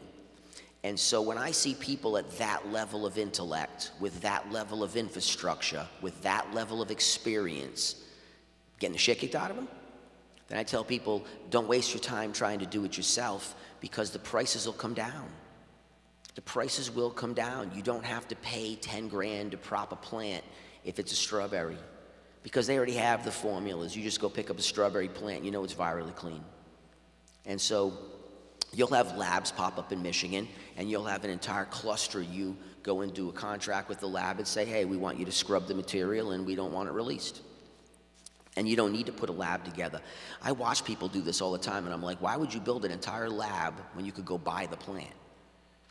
Because why? What's the point? And I know someone who sells a lot of this equipment for home use, Bill Microclone, right? And he's a great guy, good propagator, and he sells some killer home equipment. And he gives you ideas how to do it. And I see people do microprop at home in their own laminar flow hoods made out of cardboard boxes. I mean, it's possible, but we're talking, you want to do a meristem scrub? You have the ability to actually outrace this shit, and you know what you're doing, and you have the resources and the time. It takes like 5 months to scrub some of this, depending on how long it takes you to figure out the base formulation that'll actually let it happen. Now, once you do it, now you can mix it up in an hour. But it didn't take you an hour to figure it out. It's like when people say to me all the time, hey, Kev, I got a quick question. I'm like, no, it came out of your mouth quick. It's not going to be quick for me to answer it. And they're like, no. I said, no, I'm serious. You're asking me a 5-hour question here. I said, so sometimes the perception of time is really relative of who's looking at it. And so in your case, you have all this killer old stock. You hold it. You'll be able to prop it in labs. And then you'll be able to use laboratory services because the prices will go down. So I'm saying right now it costs this much. It's going to have to go down a couple grand within a year. It's going to be competing services. Just like with nurseries, you can get clones for a couple bucks driven 400 miles each way in California. $6 with a 800-mile radius, like 400 to drive to you, 400 back if you buy 1,000. So for a $4,000 clone order, which isn't big, you're driving 800 miles? Think about that. How do you compete with these guys? So they're all fighting each other to the death. The labs will fight each other to the death too, but what you want to do is really find labs that didn't go into cannabis, but they're agricultural labs who just expanded into cannabis, because they have a longevity. So if they suddenly don't do well because of cannabis, they're not suddenly out of business and where's all my shit? And so what you want to be able to do is use existing ag services and utilize technologies from groups that are successful in it in other industries, and realize that they do not have this stuff dialed in at all. I don't care, everybody I meet is struggling. It's a process. And once they dial it in, man, it's impressive to see. And once the scientists are on it, they're on it like a dog. They won't let go of it, and they will solve the riddle. But to you to have to do it yourself doesn't make any sense, because it's so much easier to do conventional propagation. And if you're not a nursery where you're moving plants and people through your facilities and you don't have massive canopy, it's easy to control your problems. It's when you start getting into a lot of plants that there's problems. Smaller gardens are never an issue really, because it's easy to see everything. So for the home farmer, smaller commercial farmer, I would say get scrubbed material and do conventional propagation, because why wouldn't you? It's just so easy, you know? And I like Wendy up here the other night, she loves the water cloners, and I love them too for what they do. Josh runs them. It's just if you're wanting density to hold, as soon as you do that, you have to go into your situation. If your ability to move from there to there is there, you do that. If not, you go into some kind of secondary transfer media. So you'll just figure out what methodology works best for you, and then you conventionally propagate, and you're doing testing on your cultivars for $200 to find out, are you picking up any viral contamination? And if you do, then you can get it scrubbed, or you can actually talk to your other farmers and say, hey, can you do me a favor, test one of your pieces and get me fresh cut? And you're able to constantly utilize each other's skill sets. So it couldn't be any more helpful. So when I have something that's clean, I can then share it with someone and say, listen, I know this is completely clean and scrubbed, so start with this and run as fast as you can and see if you can outrun the problems. And if you get caught up, come back and do it again. And that's the best way to do it, man. Make technology work for you, but don't try to it's like trying to create your own power plant. A lot of times it's just easier to say, I got you, it's gonna cost me $3 million to build it, when I can buy electricity for 40 bucks. You know? Yeah. Oh, I saw you walk up, I thought you were throwing me off the stage. Okay. Yeah. My question is, have you seen a correlation between what people decide to purchase based on smell and what's actually effective for them medicinally? You know, the hard part nowadays is that in California you can't smell the weed at all. So you can't smell it before you pick it up. But ultimately, when it comes to medically, and how we define medical is effect. So what's the difference between recreational cannabis and medical cannabis? Your need, but same cannabis. And so if we have them consume it with a scent, it sends them in the direction of what they want for feeling. Now, if they're saying, hey, I need a specific cannabinoid in my body because it does something special, then that's a very unique customer who comes in and says that to you. Man, I really need to have this ratio with this. You rarely ever get anybody who walks in a store that says that to you. That's a really developed client. And most of the time, if they're that developed, they basically have to grow their own stuff because they're never gonna be able to buy it twice. They don't have any stability. So those are outlier customers. But the bottom line is, when you smell it, you ought, just like you, when someone gives you, smell some grass, you're like, oh, that smells good, but I'm not a hazy kind of guy. Because you already know that the mouth isn't gonna be what you want, and you know that the high might be not exactly what you seek. But I noticed, like for me, as I got older, I kind of turned down some of the volume on my intensity of what I wanted, and I wanted a little bit more balanced effect. So I said, wow, as you get older, your taste buds change, and also your desires of what effects you have change. And so we constantly move through this spectrum of what works for us, but the majority of people base their first initial opinion on that smell. Instagram herb won't matter over time. We may use these tools, but at some point in time, the reality of the flower is the reality of the flower. And if you bought it and you were unhappy with it and it was the greatest picture you ever took, you wouldn't go buy it twice so you could take another picture. You'd just be like, man, that was a nice picture I took, but I'm not buying that shit twice. It didn't do the job and just gave me kind of off high. And that's kind of how I see it, just in patterns from selling so long. So I want to. I get you. Oh, right. I want to address this Instagram weed, but from a different angle, right? Because we're all business people here as well. And there's this crazy phenomenon that started in your old hood in Oakland, right? This designer exotics, right? And the first one was the Balla Berries, right, from Gas House. And it blew everybody away when it was selling $200 eighths at Boundary Bay in San Francisco, right? And then almost instantly, it was suddenly being diverted, and like black market dudes like Humboldt Beginnings is selling it in Sacramento for $200 in its original retail packaging.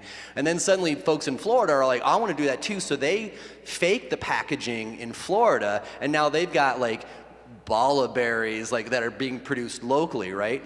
But it brings us all the way back to what you mentioned yesterday, these $4,000 pounds in the retail market of this incredibly hyped, incredibly bag-appealed flower.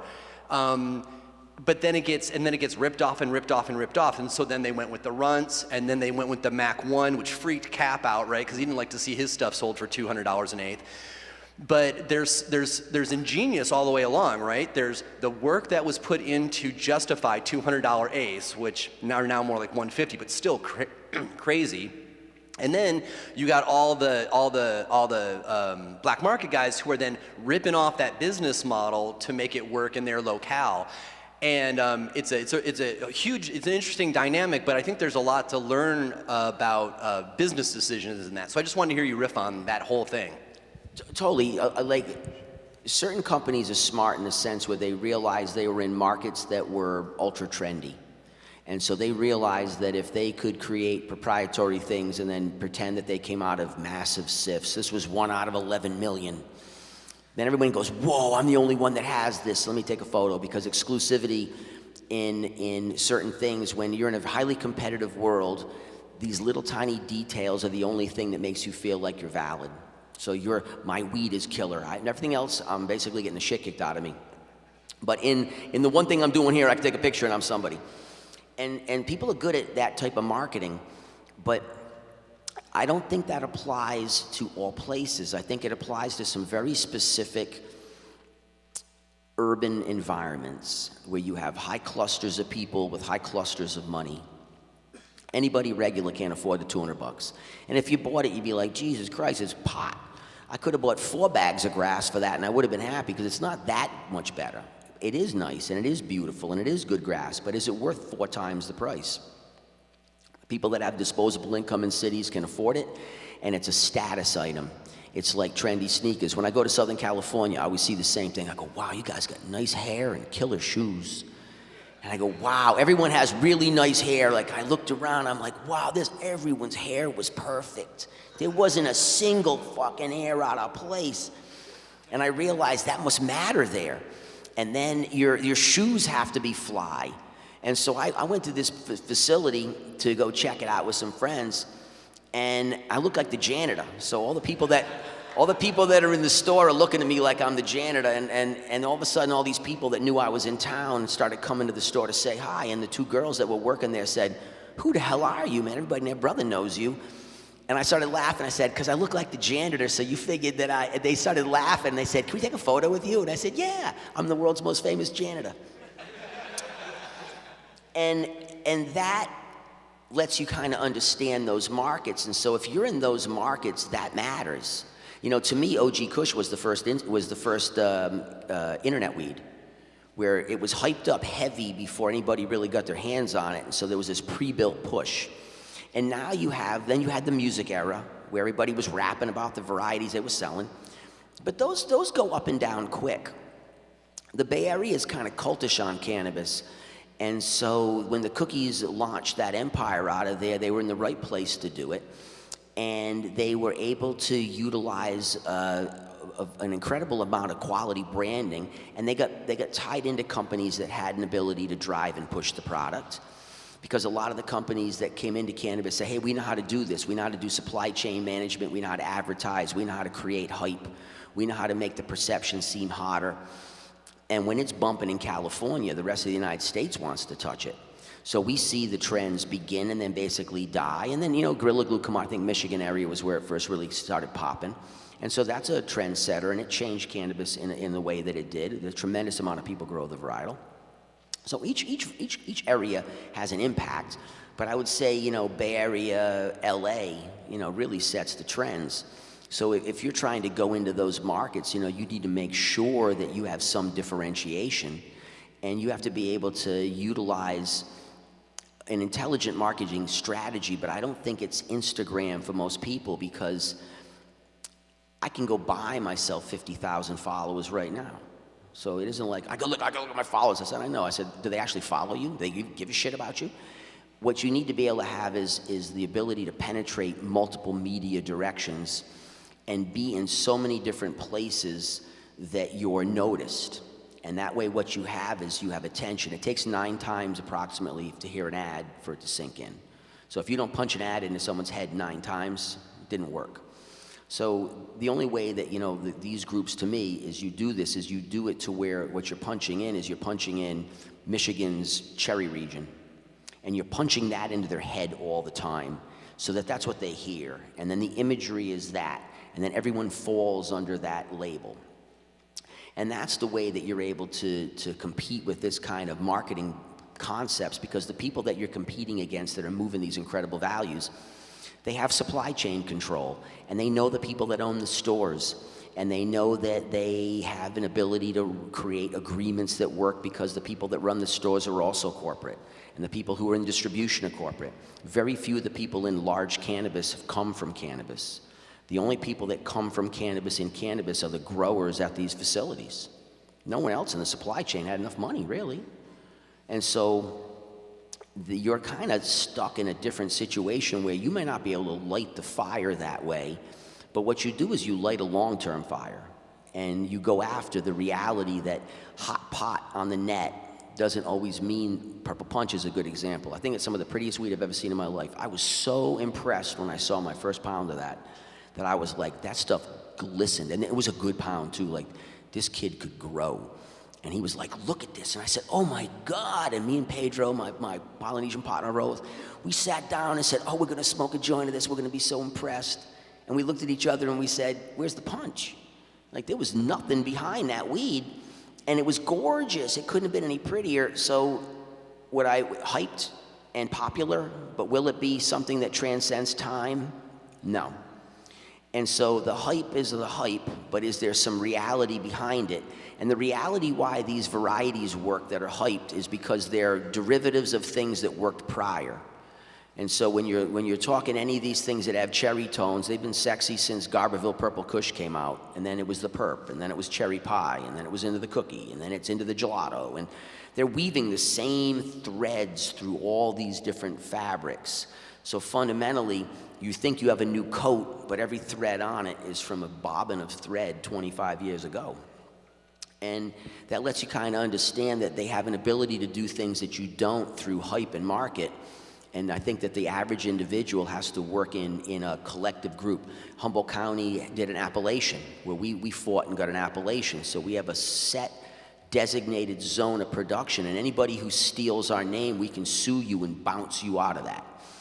And then we have a special seal that says the cannabis was produced only in Humboldt.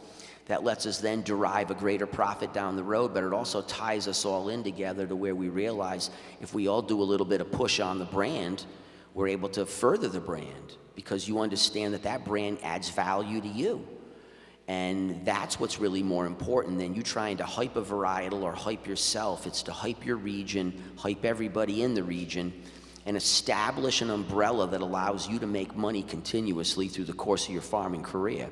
Or otherwise, you're up and down, and it's volatile. Did that answer the question? Yeah. Okay. I have a quick question. So there's an older gentleman that I know that gifted me some Pink Panther, right? And what I'm wondering is when you talk about your balanced chemotypes and everything, like say because I only have like 4 seeds, but they're like 28 years old. If I get lucky enough and get one to pop and then I get to reproducing it, is there, and I'm in a illegal state, so is there a way or some type of testing that I could do that would be like for a home guy to check my terpenes or my chemotypes to see if I can, like you say, how I can cull it out so I can try and bring this back? Well, you only got 4 seeds, so your population's pretty small. I mean, if I only had 4 seeds and they were 28 years old, I wouldn't touch them for a minute. I wouldn't play with it at all. I would just put them away and just realize that you have a sarcophagus. You have a vessel from time. It's valuable. And you want to see a good example is go to Mexico and realize that there's more pyramids under dirt than there are exposed.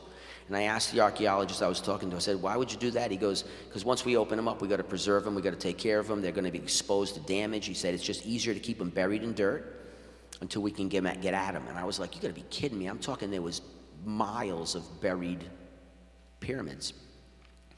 And it tripped me out, but it was the truth. It was that the material's too priceless to screw around with. And so for you, when you were able to get the 4 seeds into some lab situation where they can open them up, all 4 of them come out and see if you have a male, you can go into it or self them and get a bigger population. And then now from that bigger population, you can play with it and weave it into other things.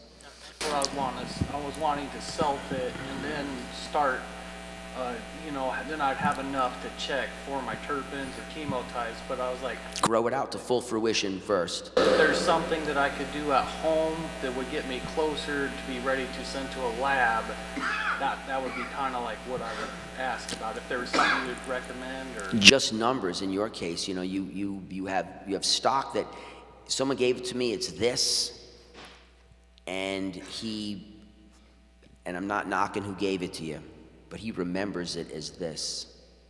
It's 20. He's got Polaroid pictures. Totally, no, I see the Polaroids too, but like, you'd be surprised at how things just don't necessarily reflect accuracy over time. So the main point is that what you need to do is you need to preserve the seed because it's old and it comes from someone you have a connection to. Open these things up.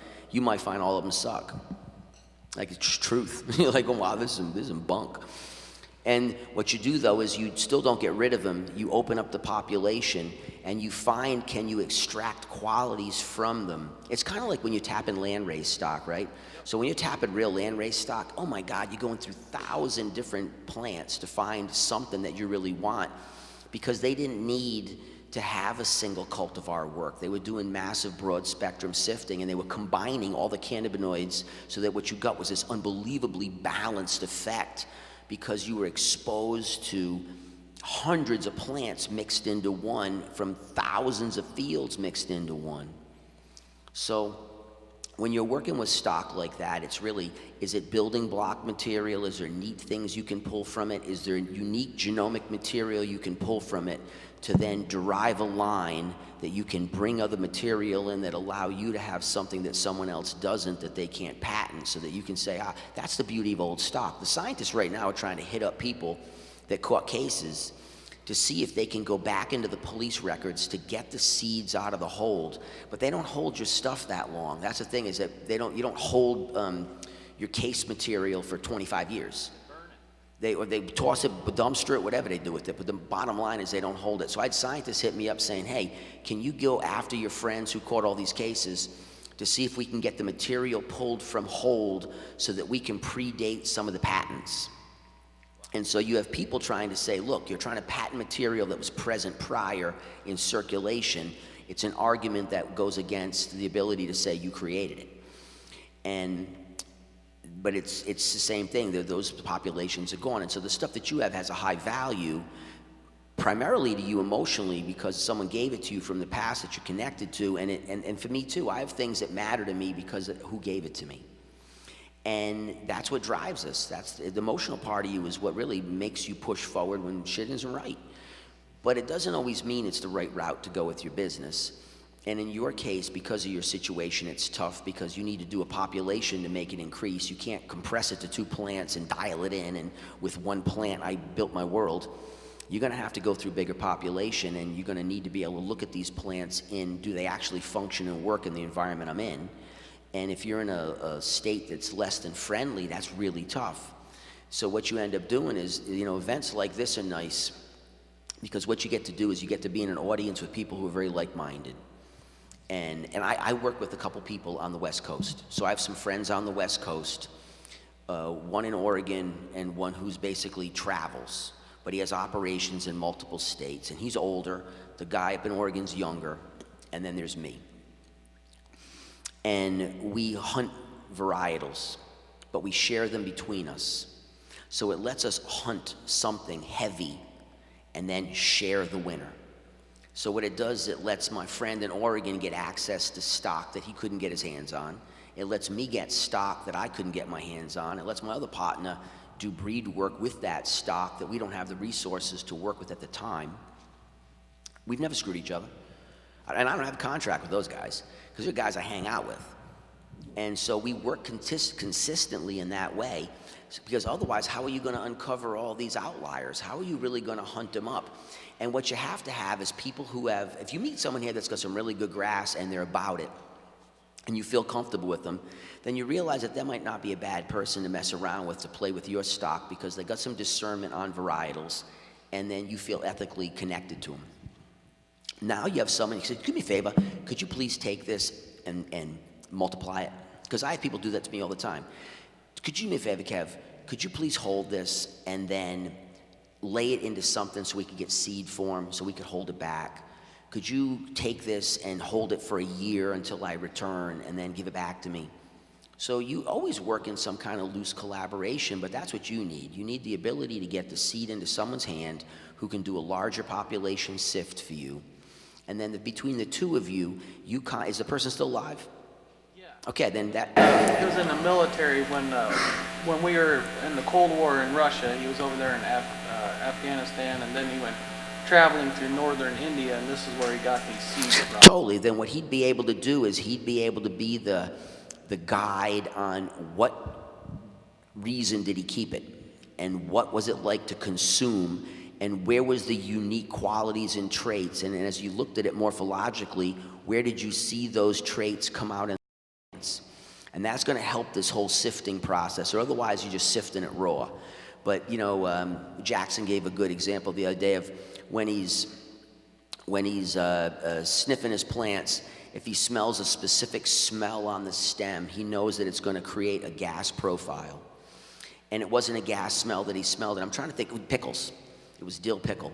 So when Gene smells dill pickle on the stems of some of his varietals, he knows that almost without a doubt, the trait that's going to pass on through the progeny is going to be fuel. And so you need to have the older gentleman that you have talked, that you've got the varietals from, and he's going to help guide you on what was so special, what did we really like, what was the subtleties that I thought was phenomenal, that was so phenomenal that I kept it for 28 years. And then you then can convey that information to the person that you're working with, and you can start to hunt it. And there's going to always be people that want to hunt old stock. See, I love hunting old material, right? And it's just, it's like going back to my youth. I'm returning to when I was younger and plants looked different and flowers had different profiles and the effects were different. We've intensified everything because we've throttled up how much terp profile and how much cannabinoid levels. So if I can bring back my terp profiles and bring back my cannabinoid levels, I have a much more balanced effect. It's not as intense. Same category, earth, but really earthy or less earthy, and really powerful or less powerful. So the variability is within each category, and for you, you're trying to take something that has a value. You just need to find some help, because otherwise what you're going to do is you're going to work with a limited population, and that doesn't mean that it's going to give you the direction you want to go. Make sense? Yes, sir. Okay. I appreciate that. Well, Thank you for all the great information. I think if you could expand a little bit about the power of appellation, the power of the perception of that. Bordeaux, Burgundy, Loire, Paso Robles, Napa, Sonoma. People have a perception of what they're going to expect. I know Wendy talked about it. You know, they're always good, sometimes they're not.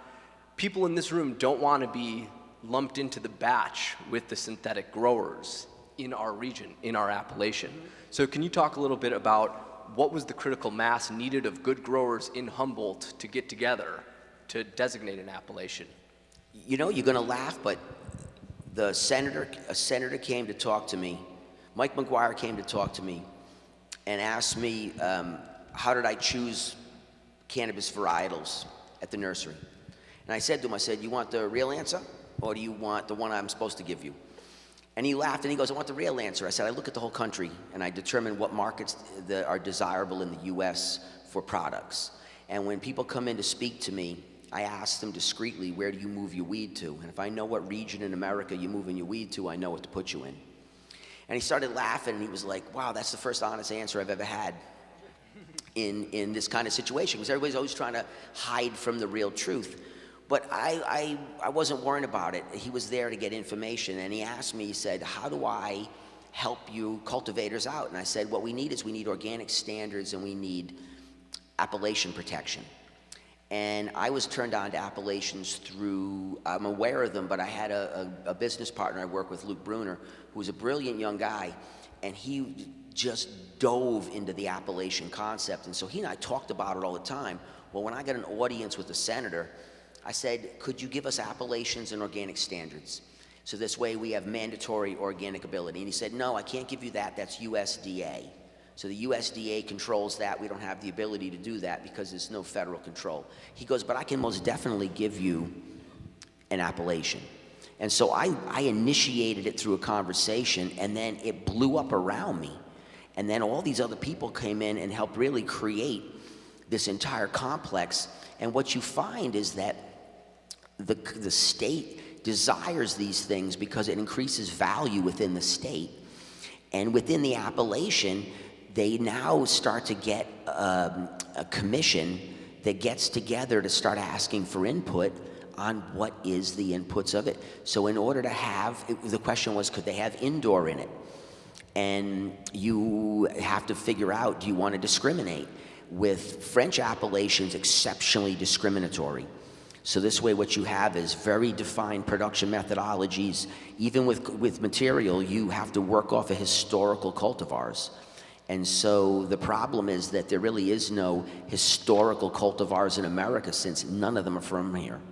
So you can't say that this cannabis variety grew wild in your region and you've been farming it, because it just didn't happen. We brought it here. So you have to make some kind of changes in how you write the laws, but we started really being able to shape what are the definitions of the appellation. So you have a Humboldt appellation, so that means that what is this county called? Whitmore Lake?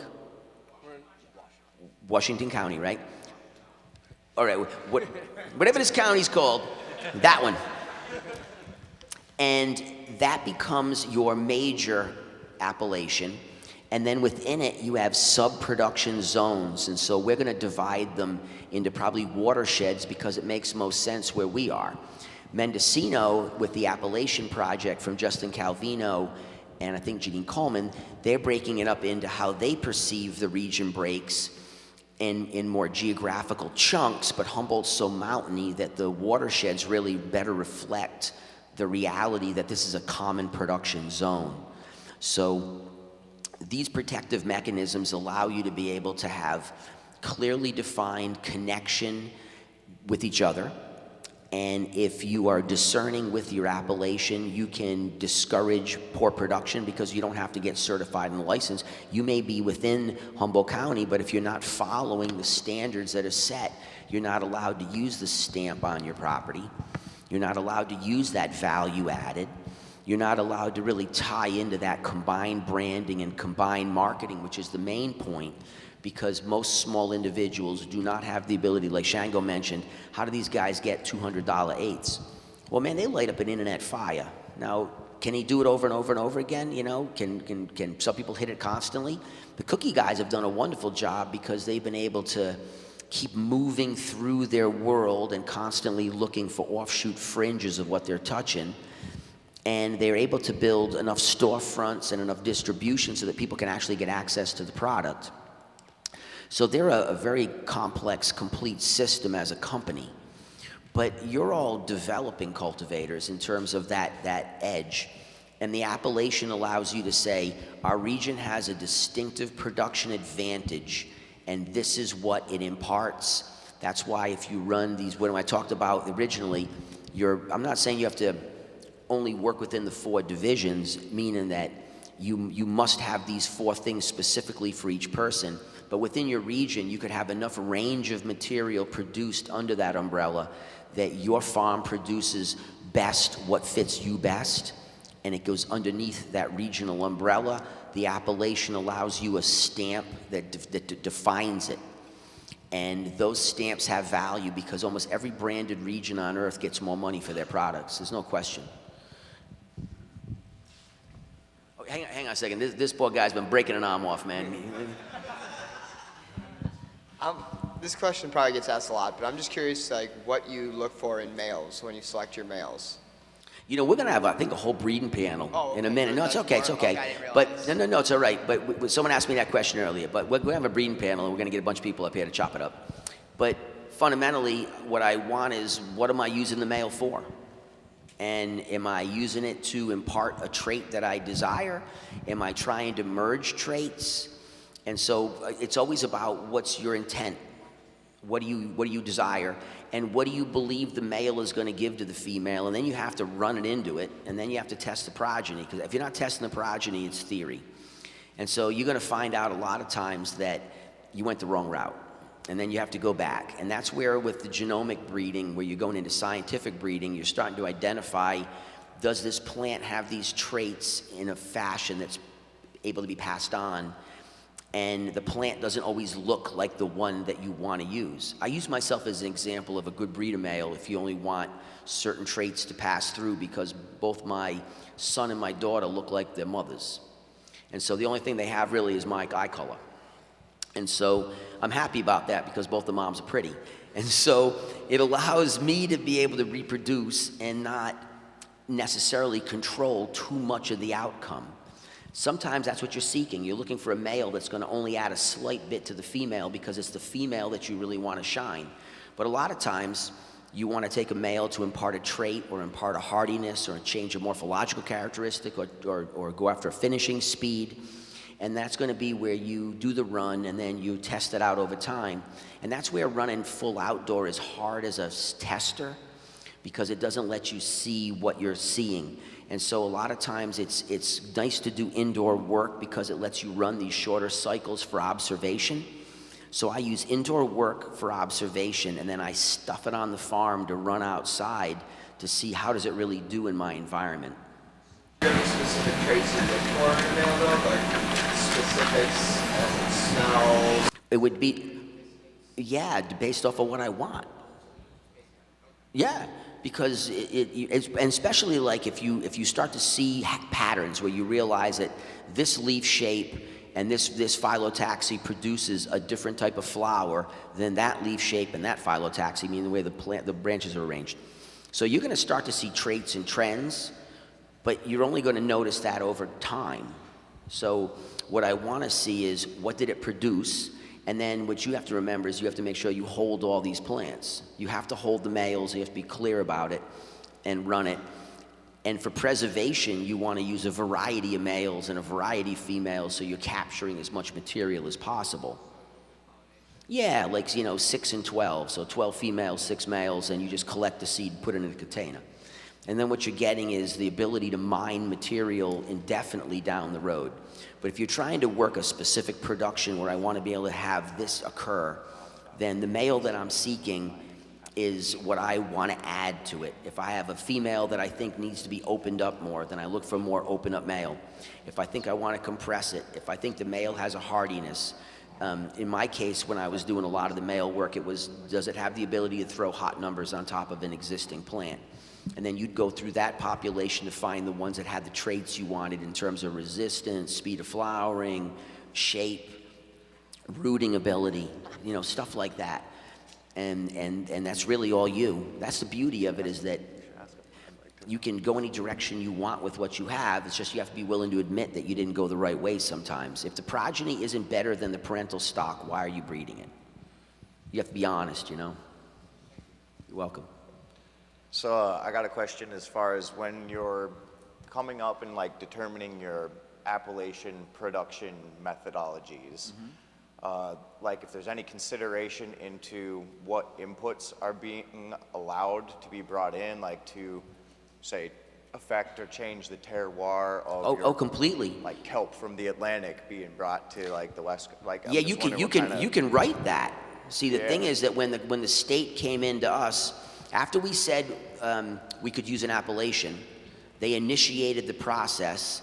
They then created a committee, and we probably 100 of us showed up and went through all the questionnaires, and we all really started to write what we believed was correct. Should we source material from out of the area? Can we use clonal stock? Are lights considered part of the natural terroir? Is that normal? Are greenhouses, do they work? Should indoor be considered? And so all the farmers have a chance to go through this and start to have input, because the individuals want to see a system that's going to work best, it was funny, but it was probably one of the better processes I've been involved in terms of regulatory, was building the appellation. And so they have till 2020 to get it completed, but then we'll have the defined standards of, can you truck water in? Do you have to have water stored? What form of methodology are you using with your production? Does it have to be in native soil? Could it be in a bag? And so we all started to jam it out on, no, it needs to be in the ground. We need to be able to create a situation where we build the earth that's native so that we have differentiation, or otherwise you have too much similarity. And when I was judging the cup a number of years ago, I tasted, it was killer too. It wasn't like a bad experience, but there was this phenomenal, rich, grapey, sugary taste that was coming out of some of these varieties. Except I smoked 2 or 3 of them that had that same flavor. And it caught my eye, and I started noting them in a notebook.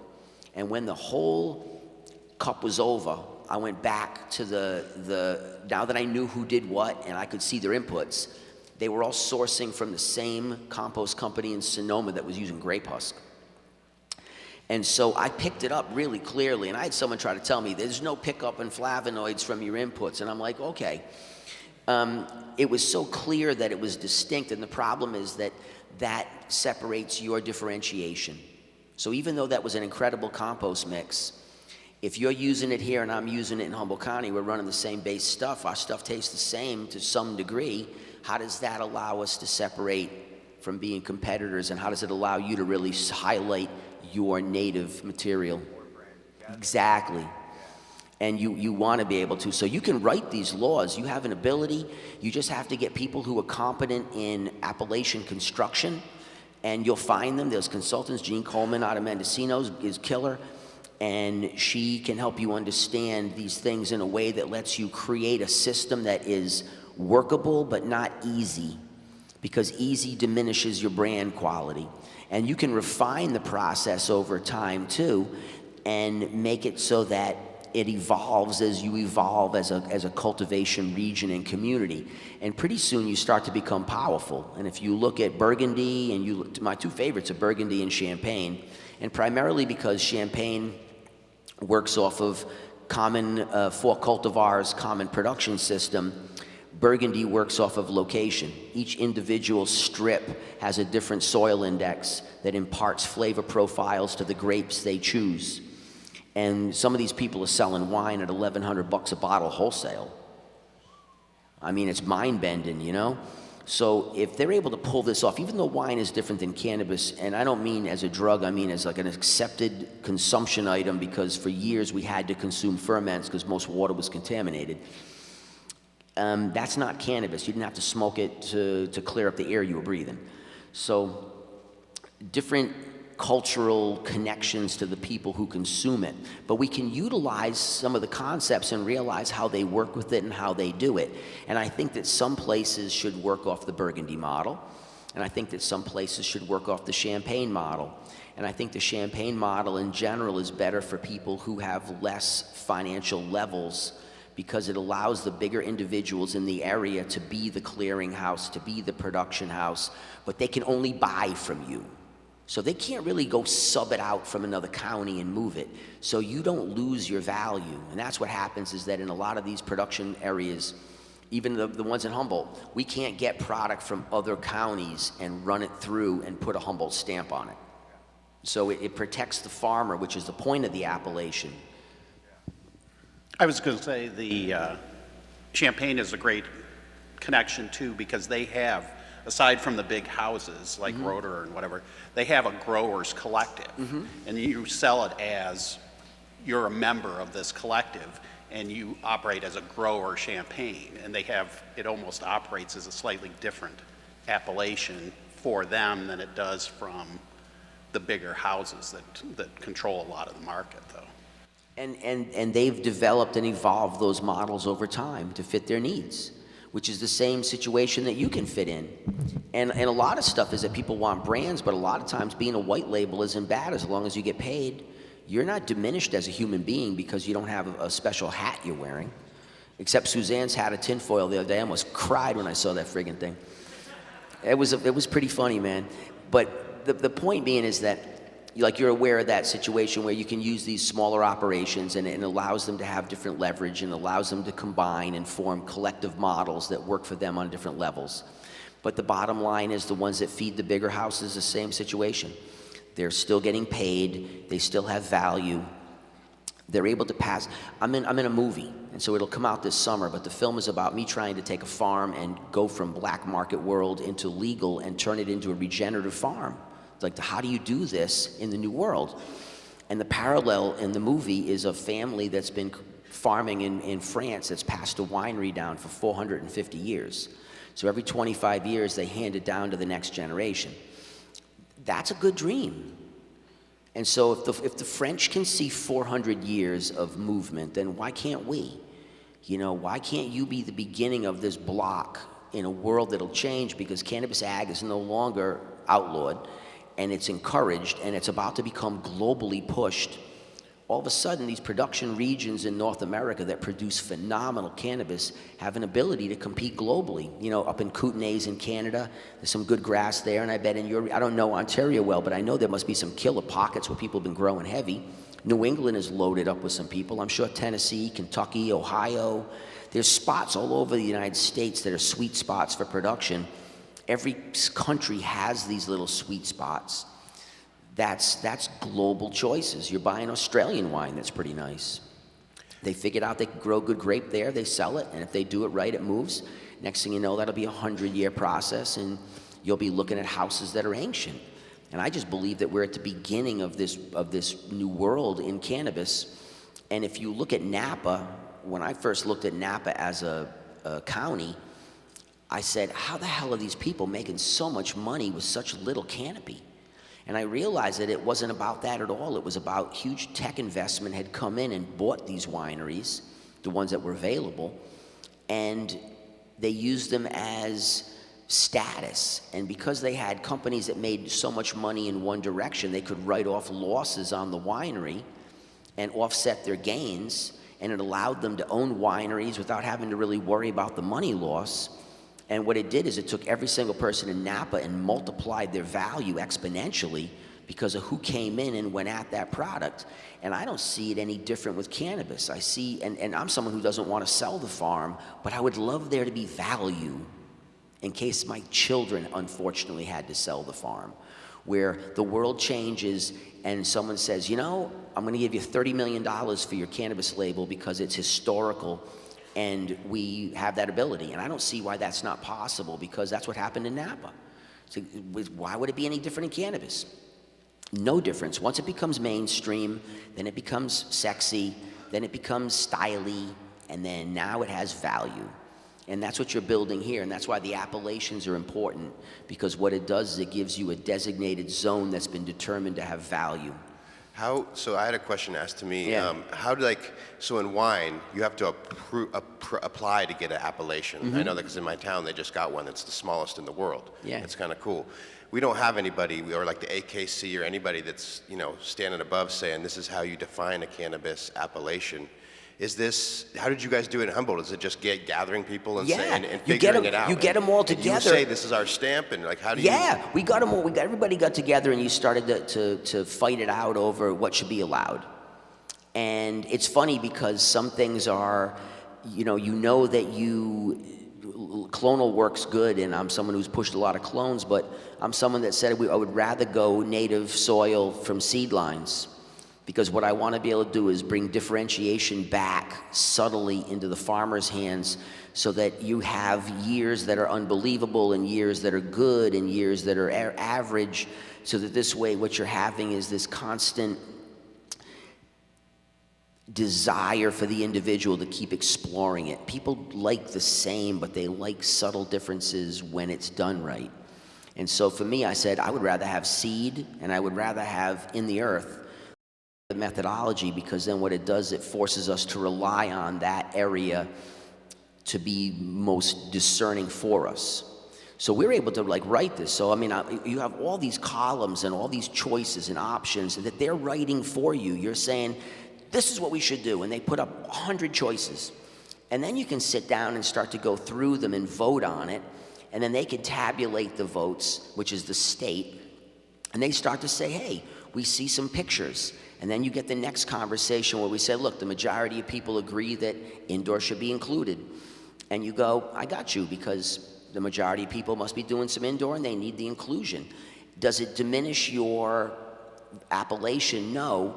It's just that what you're going to see is you're going to see two different differentiations, one that's an indoor model, one that's an outdoor model. And then over the course of time, I think a lot of these indoor models are going to get knocked out because of efficiency of production, and you'll see it go into the outdoor, but the appellation can be adjusted and changed as you go forward. That's what I was going to ask. Yeah, Humboldt's huge. A lot of people may not know, but there's a lot of different flavors and stuff that's coming out of there. And that's why we want to break it up off of, they talked about, how do we break up Humboldt County, but my thing on it was it ought to be off a watershed, where you're receiving the water for your farm. How do you get the water? Because Humboldt's so mountainous that the water is not going to go over a ridge and back over a ridge. It's only going to go down a ridge to the river. And so that water course that flows is a pretty consistent climate, except in terms of altitude. But it's pretty similar. Otherwise, you're having to do too much sub-breakups, and it starts to become too complex and too confusing. So you want to have it on a little bigger level, but not so big that you're all caught up in the same web. But you need to be under a common appellation, this county, and then the sub-production areas. So like Wendy was saying, there's a space in Napa that just gives her killer wine all the time. But that's in Napa, but it's a specific index. So she's in a valley where there's a specific soil index and air quality, and the grape choice just works. So you're going to find in your region where the most value. Germany does it off of powdery mildew resistance. So Germany does it off of a class 1, class 2, class 3, and it's your resistance to powdery mildew. So do you have PM issues because of your altitude and climate? If you do, then it's worth less. And if you have no chance of it, so to speak, because your climate is most inhospitable to powdery mildew, then that's the most valuable. So they have different valuations, but that's how the Germans did it.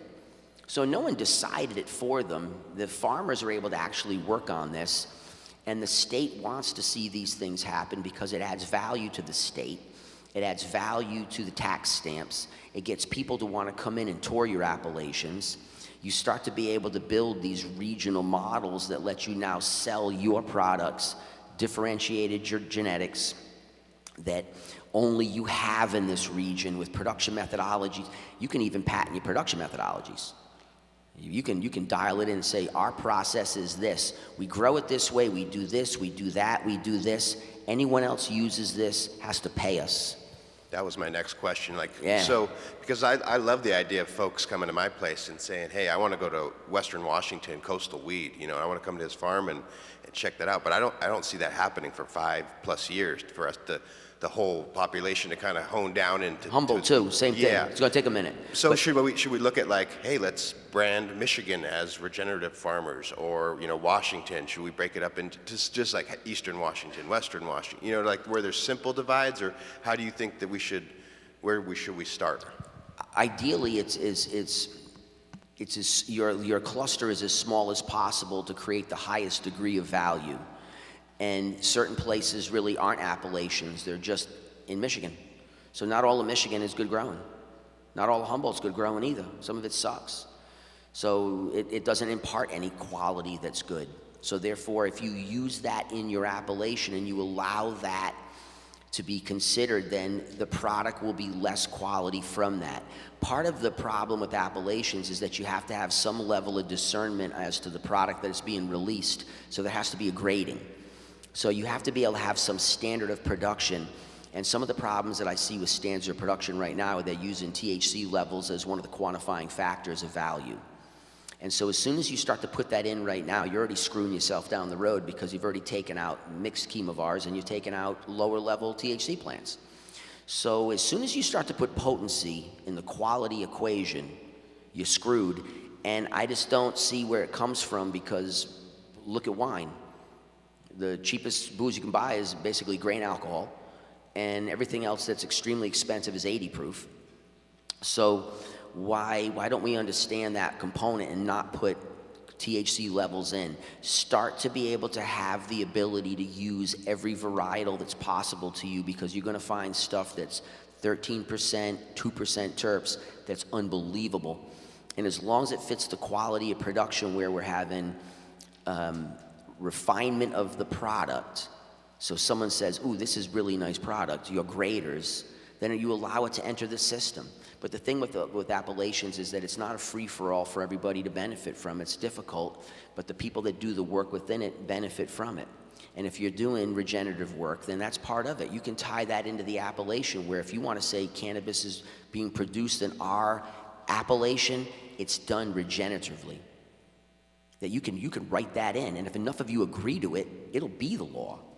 And now you have something that's unbelievably unique, because what you're having is a differentiation on a level that people can't just quickly buy. You have to build that stuff. So they can't come at you with just new technology. They actually have to do the job, and that's hard. We're going through it right now. All the information went through. We did all the surveys. We did all the meetings. We wrote up all the pieces. And now they're going through that. And then they're going to give us what that said. What's the agreements of the people.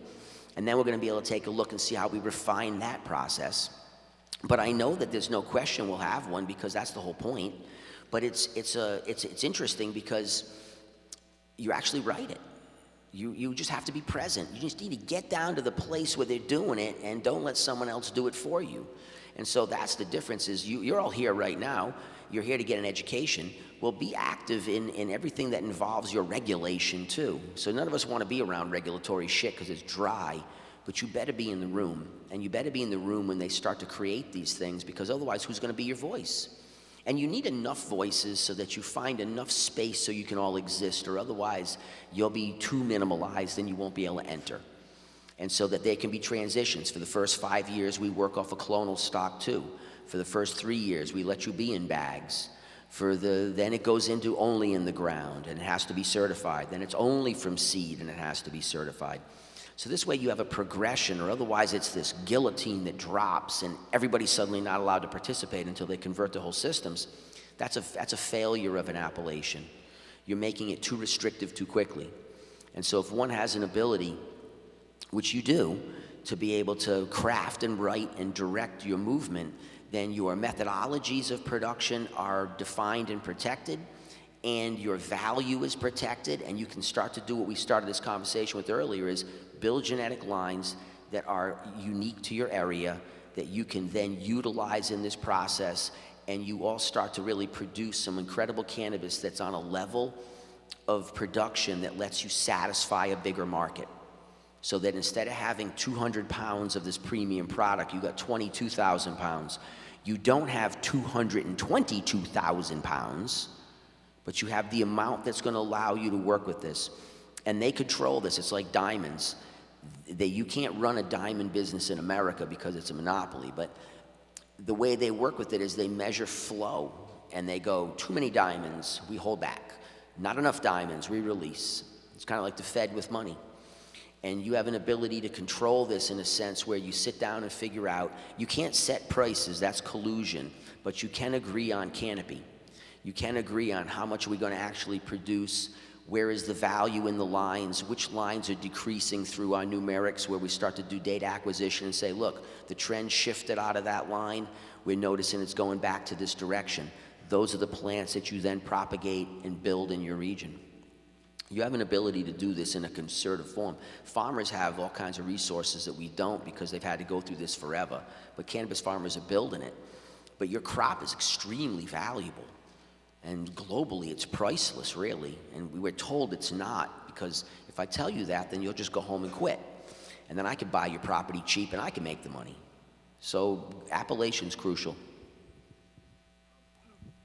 So we had a question from the online. It asks, when mixing floral, earth, fruits, and gases, do any of these tend to dominate one over the other? Are there any general rules of thumb, or are there too many variables? It would depend on what's dominant in the traits, but gas seems to blast a lot of stuff back.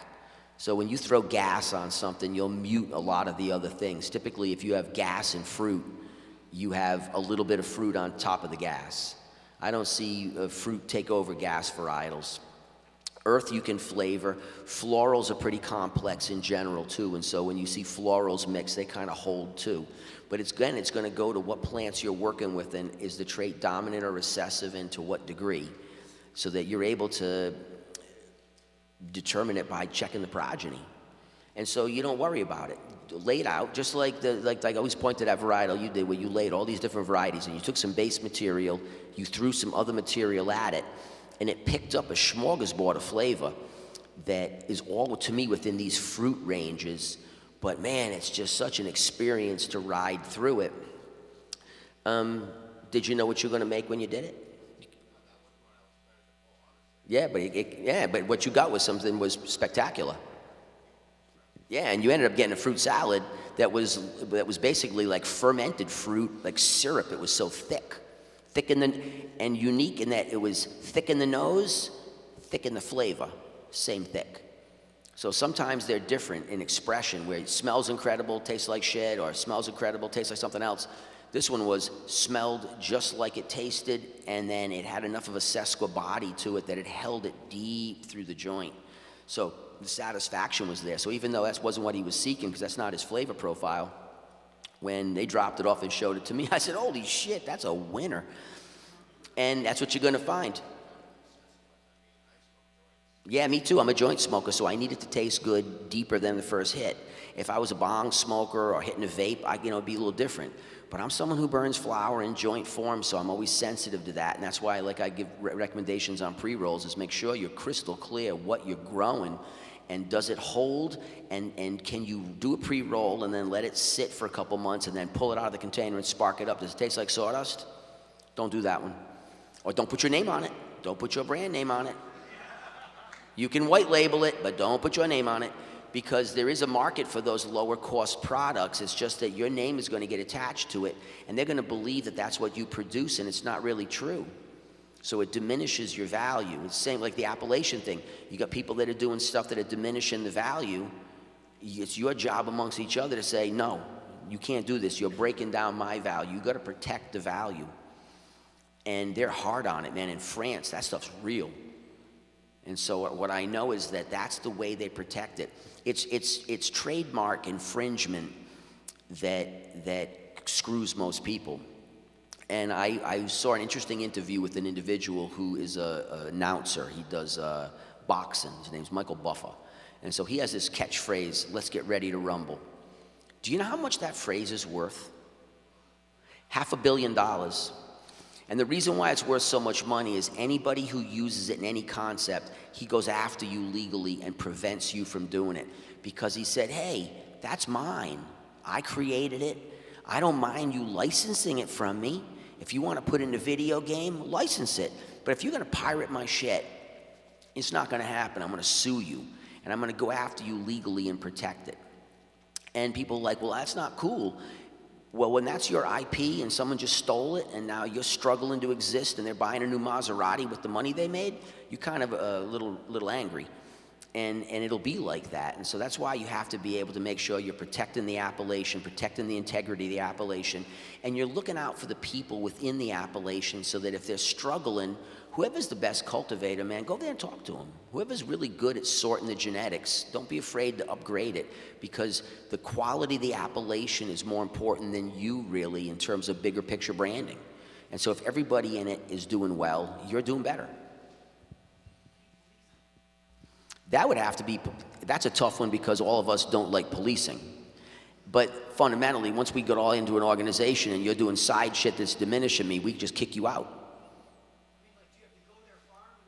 Oh yeah, there's people that go to the farm and inspect it. Yeah, you hire them in part of, yeah, they're inspected. And then you make sure that they're doing what they're supposed to be doing and to the best degree they can find. Otherwise, these people are destroying what you're doing, and you're all agreeing to behave correctly. So we're all agreeing to not steal out of the cookie jar while we're traveling through this journey. And someone's got their arm up to the elbow in it, and you boot them out of the goddamn bus. Because they're not there for the long-term journey. And it's not personal. It's you. If they didn't want to do it, then they didn't need to be part of it. But when you made the agreement that you're going to do this, you do the damn thing, or you don't because it'll diminish every one of you, and that's not fair. So they don't have to be in the appellation. They just don't get the stamp. They can grow product in your county and sell it, but they do not get the stamp. Just because you grow it there, it doesn't mean you're part of the friggin' crew. You have to be licensed under that. The potential is there, and now you have to execute. And that way these people can produce, but they don't get the stamp. They get less money on their bottle. And for us, we need that kind of protection. And we can allow the system to regulate it, because I have a hard time snitching on you regardless. It's just really not who we are. So for me, I'm like, Christ, man, we need to get an inspector who's third party who can do this for us, because I don't have the heart to ratch out. Yes. So you talk about simplifying for our people who are just coming in to cannabis or rediscovering it. Can you speak to any other value adds that you've seen on the West Coast or anywhere, whether in terms of like services or products or approaches or environments that have touched this group of people? You know what the West Coast is doing is the West Coast is using modern advertising and cool boxes. And I just disagree with a lot of it because like wine sells by label unless it has an appellation. So a real cool label will sell a bottle of wine because it gives you a feeling, but an appellation gives you a standard of quality, accepted one. And I think that what we're doing in California is you have these incredible companies coming in that you put a bag of grass on the table, they wouldn't be able to know what it looked like until someone came in and showed them. But they're selling a lot of it. But they're using, you know, really good packaging. Packaging is what I see as some gorgeous packages. Really nice boxes, incredible colors. Shitty pot in incredible boxes. Some of the glass jars are like epic, like they're so thick and heavy that you could have contained plutonium inside it and it wouldn't have escaped. And I'm like, I'm gonna smoke it on the way home. Like, I don't need this much. And what I want to be able to see is that you start to get people to be educated on that the product that, when you bring home steak from, even if it's Wagyu, it doesn't come in a bow. It still comes in wax paper that's wrapped. So somehow that product can make it to you in the same package that regular prime rib does.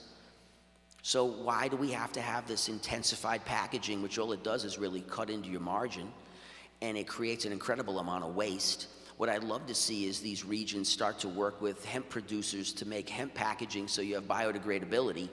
And then what you have is a connection between your cannabis world where hemp and cannabis are the same.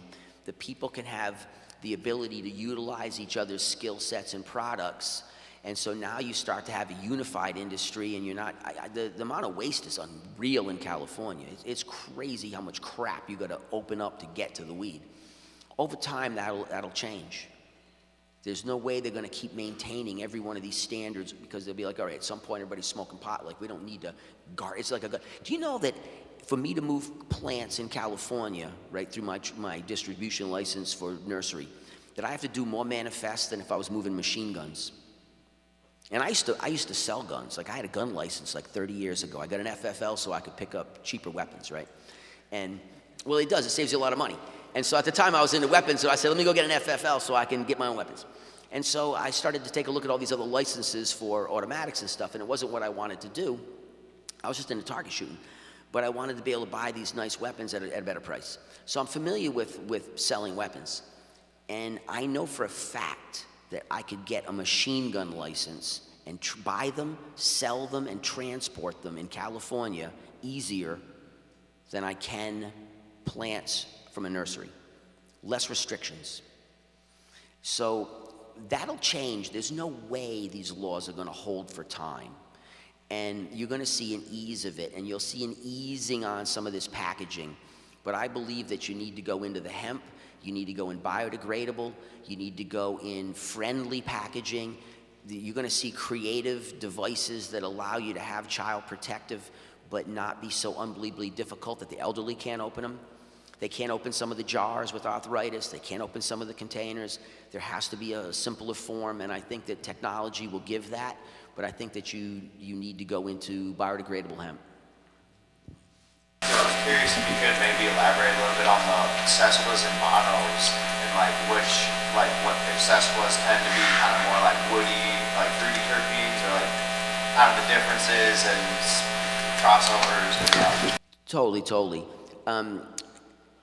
Yeah, what he's saying is, do you see things that are more dominant in the different categories of sesqua to mono? And I would say that what you'll notice is you'll notice it more through the cultivars themselves, because the combined, when you start looking at terpenes and you start to say it's a package, the minors influence the majors tremendously. And so you'll notice it within a family, like certain ones just seem to have higher levels. They're not all the same, they're not coming out the same. And so you would say that predominantly earthy varietals are way more sesqua bound. And then as a general rule, fruit is way more mono bound. And so you can kind of go, all right, I got you. If I want to do really loud extracts, I have to throw fruit into it. And if I want to have a terrible response with pre-rolls, I roll them out of fruit. And if I want to have things that don't seem very loud and live as an extract, I go to earth. But if I want to have a pre-roll that satisfies, that's where I go. Gas is a little more variable because you seem to have a little bit more volatility in it. And floral, depending on which spectrum of floral. But I'd say in general, you know, earth's definitely more stable on the burn and fruit's way more volatile on the nose. But remember, in every one of these categories, you're going to see outliers. And what I noticed doing testing for companies was that I've seen complete reversals on terpene. So like if in this case, it was humulene and pinene. Well, they're not that similar. Pinene and humulene don't smell that much alike, really. One of them is very pinene, one of them is very green.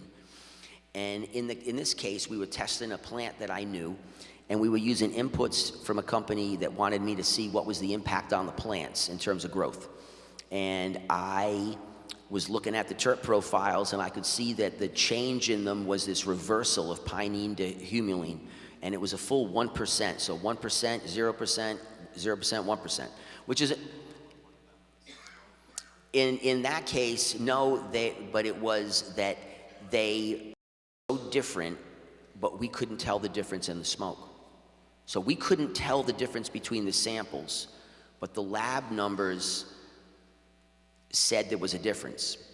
And so it starts to really let you see this bigger picture of how do we perceive the bigger picture, and sometimes subtle inputs change things, but it doesn't change it in the way that you notice as a person. And so that's a lot of it is where the lab does all the work that it does, but ultimately you got to get somebody who's honest about it. And I always tell people, man, whoever sells the most grass knows what people like the most, because they're able to satisfy the individuals and they know what to put in their hands. And so you ask that person, does this stuff look like it would move? And then you get 3 people in the room that aren't in the game, and you have them smoke it, and you say, how do you like it? Would you buy it twice? Was it a good experience?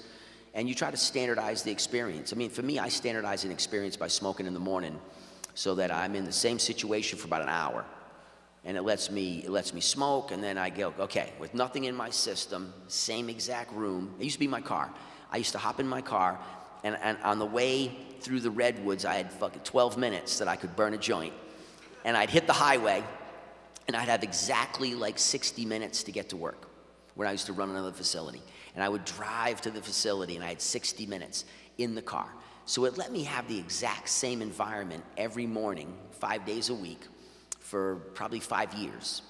So it gave me this incredible testing laboratory of I smoke, and then I chill.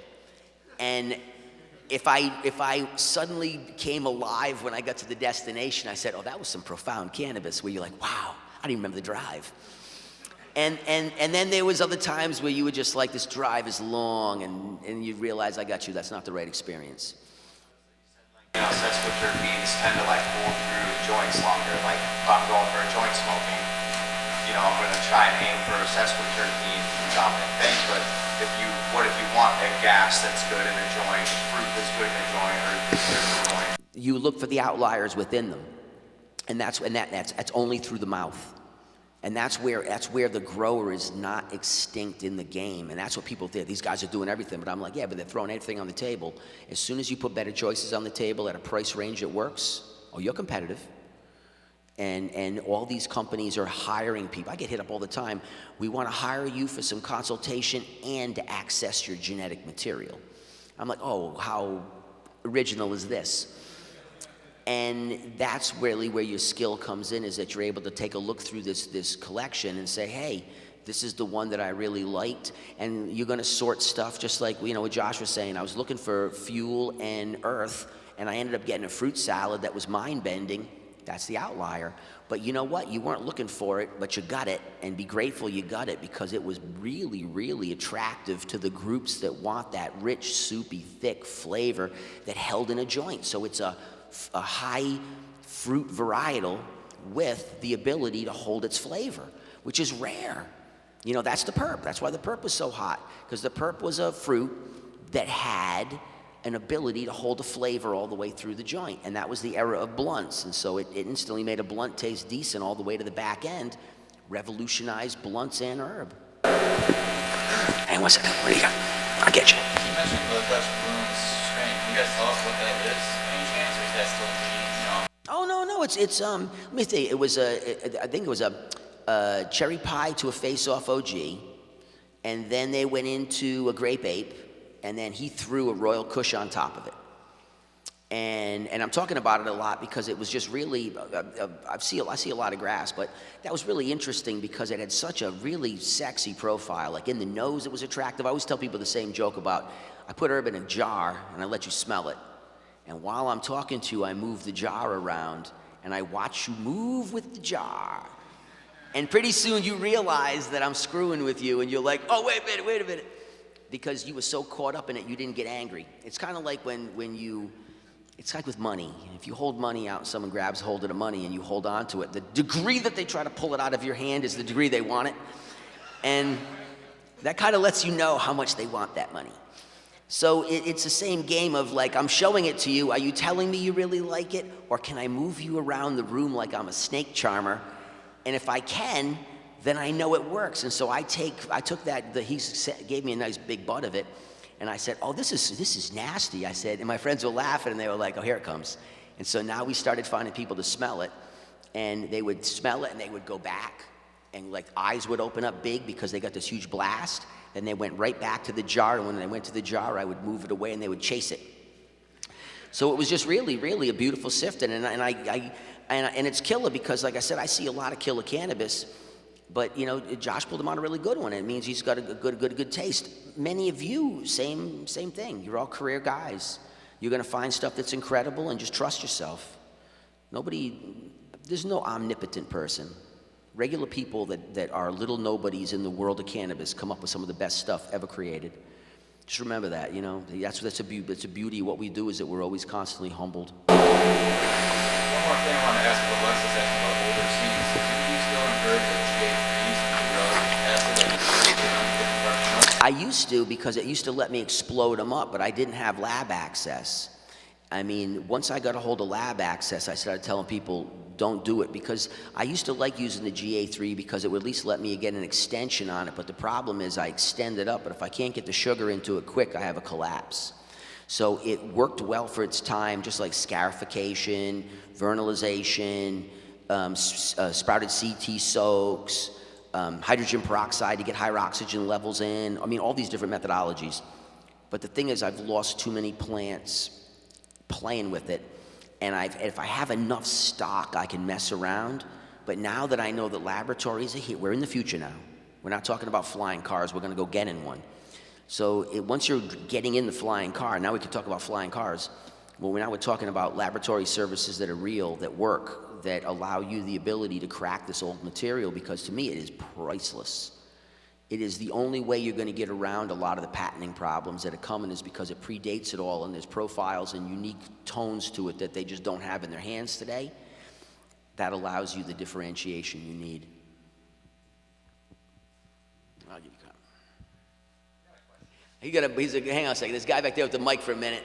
Yeah, I got the mic. I just don't want to jump in there. No, it's all right. You just jump in, Mel. You're going to cut me off. It's all right. I do have a quick question. That'll be a 5-hour answer, and we can revisit it at the panel. But the gentleman with the Pink Panther seeds suggested selfing them, and that would normally start an internet shitstorm in a forum. So you didn't jump up and say no. Is that a viable option? Is my yes or no 5-hour answer question? If you have 4 seeds of something that's 28 years old, you do what you damn well need to preserve them. Otherwise, you're like, my ethics are so great, I'd rather see it die. Sure. And that was kind of my question when you were saying a bunch of strains have kind of passed through you and you've let them die, and it's like, at what point do we try to bank these things for the sake of banking them? Well, the banking's tough because I use the example of the seed facility in the Antarctic, where they built the most scientific seed facility ever created, and it flooded. And I got a picture at my house of scientists in panic running out of the building with cardboard bear boxes, you know, like bear flats, filled with the most valuable seed stock on planet Earth. So I kind of lose faith in banking services from a single entity. What I recommend is that you bank them in some form collectively. And bank and seed is pretty simple in terms of get it to a level of dryness where it's no moisture, throw a desiccant pack into it, vacuum pack those seeds into batch lots so that you're not bagging them all in one shot. And you're having strips, and then every so many years you re-crack a pack and you do another pollination to preserve. If you're really trying to do this, you have no other choice. And man, I meet guys that are seed collectors from corn and all these other agricultural forms, and I mean, it's humbling because I'm a monoculturalist where I'm only cannabis. That's basically, I spend all my time in one plant. Sure. But I got buddies that are into all kinds of plants, and they're preserving stock all the time, and they're sharing and giving and moving and working, and I'm like, whoa, it's been done forever. We just got to copy that same method. But you have 4 of anything that's priceless. You do whatever you damn well need to, and then you can work all the epigenetic bullshit out down the road, but get it to live, then get it back into organic biology and methodology and natural sunlight and let it start to normalize over the generations. But to lose the material means you lost something that might never be. That region that it came from could very well be only poppy now. So I mean, look at the pepper situation in Syria. They have a whole variety of heirloom peppers that are essentially gone after the ISIS rolled through and demolished everything. And it's only going to get worse. You're only going to see less and less and less. And the problem is that you need to be the preservationist. I learned this from a guy that does coral preservation, where he's a coral freak, and he's a frag collector. And he said, more coral in diversity is held now across the world in small hands than might be left in the ocean because we've acidified it so badly. So all of a sudden, all these small collectors are holding coral alive in little tanks in their houses, preserving something that was once widespread. And I think that has to happen with cannabis because you need to have this source material so that you can always mine back and go into the things that have resistance that was chosen for centuries to resist problems in areas so that you have the genetic information needed to survive. You can always pull good grass out of a population, but can you pull good grass out that survives? That's really the issue for farming to me, and that's where we are with cannabis. Thank you for that. And my observation was actually a little more towards what the last person just asked, or the lady up there asked. So the bourbon model seems a little informative as well as the Champagne Wagyu models, because with bourbon, they're very specific about their watershed, like you were alluding to, but more specifically, the value added or hyper luxury products. So like the Instagram hype pathology is terrible. But when you look at where the bourbon market has matured, you can go to distilleries, for instance, Jim Beam, and they're $1,200, $2,000 bottles of bourbon that are 23 years old where you can't get anywhere else, and they only sell them at the distillery and to 2 or 3 select bars in Japan where the ultra premium market is. And they don't blink, they buy cases of them. Oh no, look at Ferrari. So does that look like single plant packs for us, like the best plant in the greenhouse, because those are specific spots in the rick house, or you would have sorted graded packs? You know, what's the high dollar we can go after like that? That's only at a farm. In terms of how you would look at appellations in general, there's always going to be ultra high level producers within them. So there's going to be somebody more successful than other people, and not everyone in the appellation is going to sell a $3,000 bottle, but you might.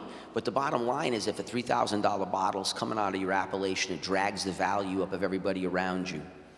And not everybody has the same skill set or the same location. But the bottom line is, some of you will, and who knows who that will be. But maybe that's just a way to bring in what you're talking about, kind of the collective as well. The best plant from your greenhouse was the bomb, and it was way better than the rest of my production run. So we'll make packs with that and your best plant, which are the same varietal, same terroir, and then we sell it $4,000 a pack, something like that. Or on bid. Sure. See, I think you'll see it on bid as you go forward for some of these items. Be like with wine, they auction it off in terms of what's it really worth for the market. What does the market bear? And then I think that you're going to see, especially with extraction from dry sift and from water process, it'll be the way you're able to capitalize on vintage. And so vintage in wine means no rain that year. So perfect year for grape, sugars were high, no issues. So we'll have, say in the last 10 years, 4 years ago was a vintage year. Well, any flour kept is garbage by now because the plant material is degraded. But if you've captured the resin from it and preserved it correctly, that's worth something. And that has the ability for you to be able to work off of these scarcity, rarity items where that was the best year we all talked about, that was the best strain. Well, I have hash from the best strain from the best year. What is that worth? And those are small niche items, but the bottom line is it allows you to make money from years later on small batches that you hold, because holding hash isn't difficult. You can hold it in quantity until you package it. And so you could hold it in form, and as long as you have the paperwork on it and release it in the future, why can't you work off of that? Ferrari, like Ferrari does, they always get orders on their cars. They make a few less than they get orders, so this way you are always getting screwed. And then on some of the Ferraris, you have to own a Ferrari, and then you have to go to the Ferrari track and drive their Ferrari, and they have to determine that you can drive the car before you're allowed to buy it. And then when you buy it, you can sell it the next day for another $1 million. So you paid 1.1, you buy the car, and the next day it's worth 2.2, because they don't allow you to buy it. They don't let you get at it that easy. And that's not us right now, because otherwise we'll just discourage sales. But when you go global and you start to have the ability to produce incredible varieties of cannabis in these regions that produce incredible varieties, then as a commoditized product, which cannabis will be, why wouldn't it follow suit that these things have the value? And your farm might be the one that produces the best. And so you're the one that they use to enter the competitions. You're the one that they use to highlight some of these pieces, because every single person around you looks better when you do better. That's the beauty of the appellation, that if you're all contributing to it and you're all participating at the right level, the success of one multiplies the success of all, and it doesn't diminish your success, which is what most people are afraid of. I don't want to tie in with anybody because they're going to screw my money up. I'm not going to get my recognition. But the truth of it all is you're too small to be recognized. But together, you're not. Definitely got the wheels turning. Thank you. You're welcome. Yeah, keep going. All right. Go for as long as you want. Well, I mean, we're at 12:30. Oh, shit. Yeah, we'll take Let's go get some lunch. Let's get some lunch, man. Thank you, Kevin.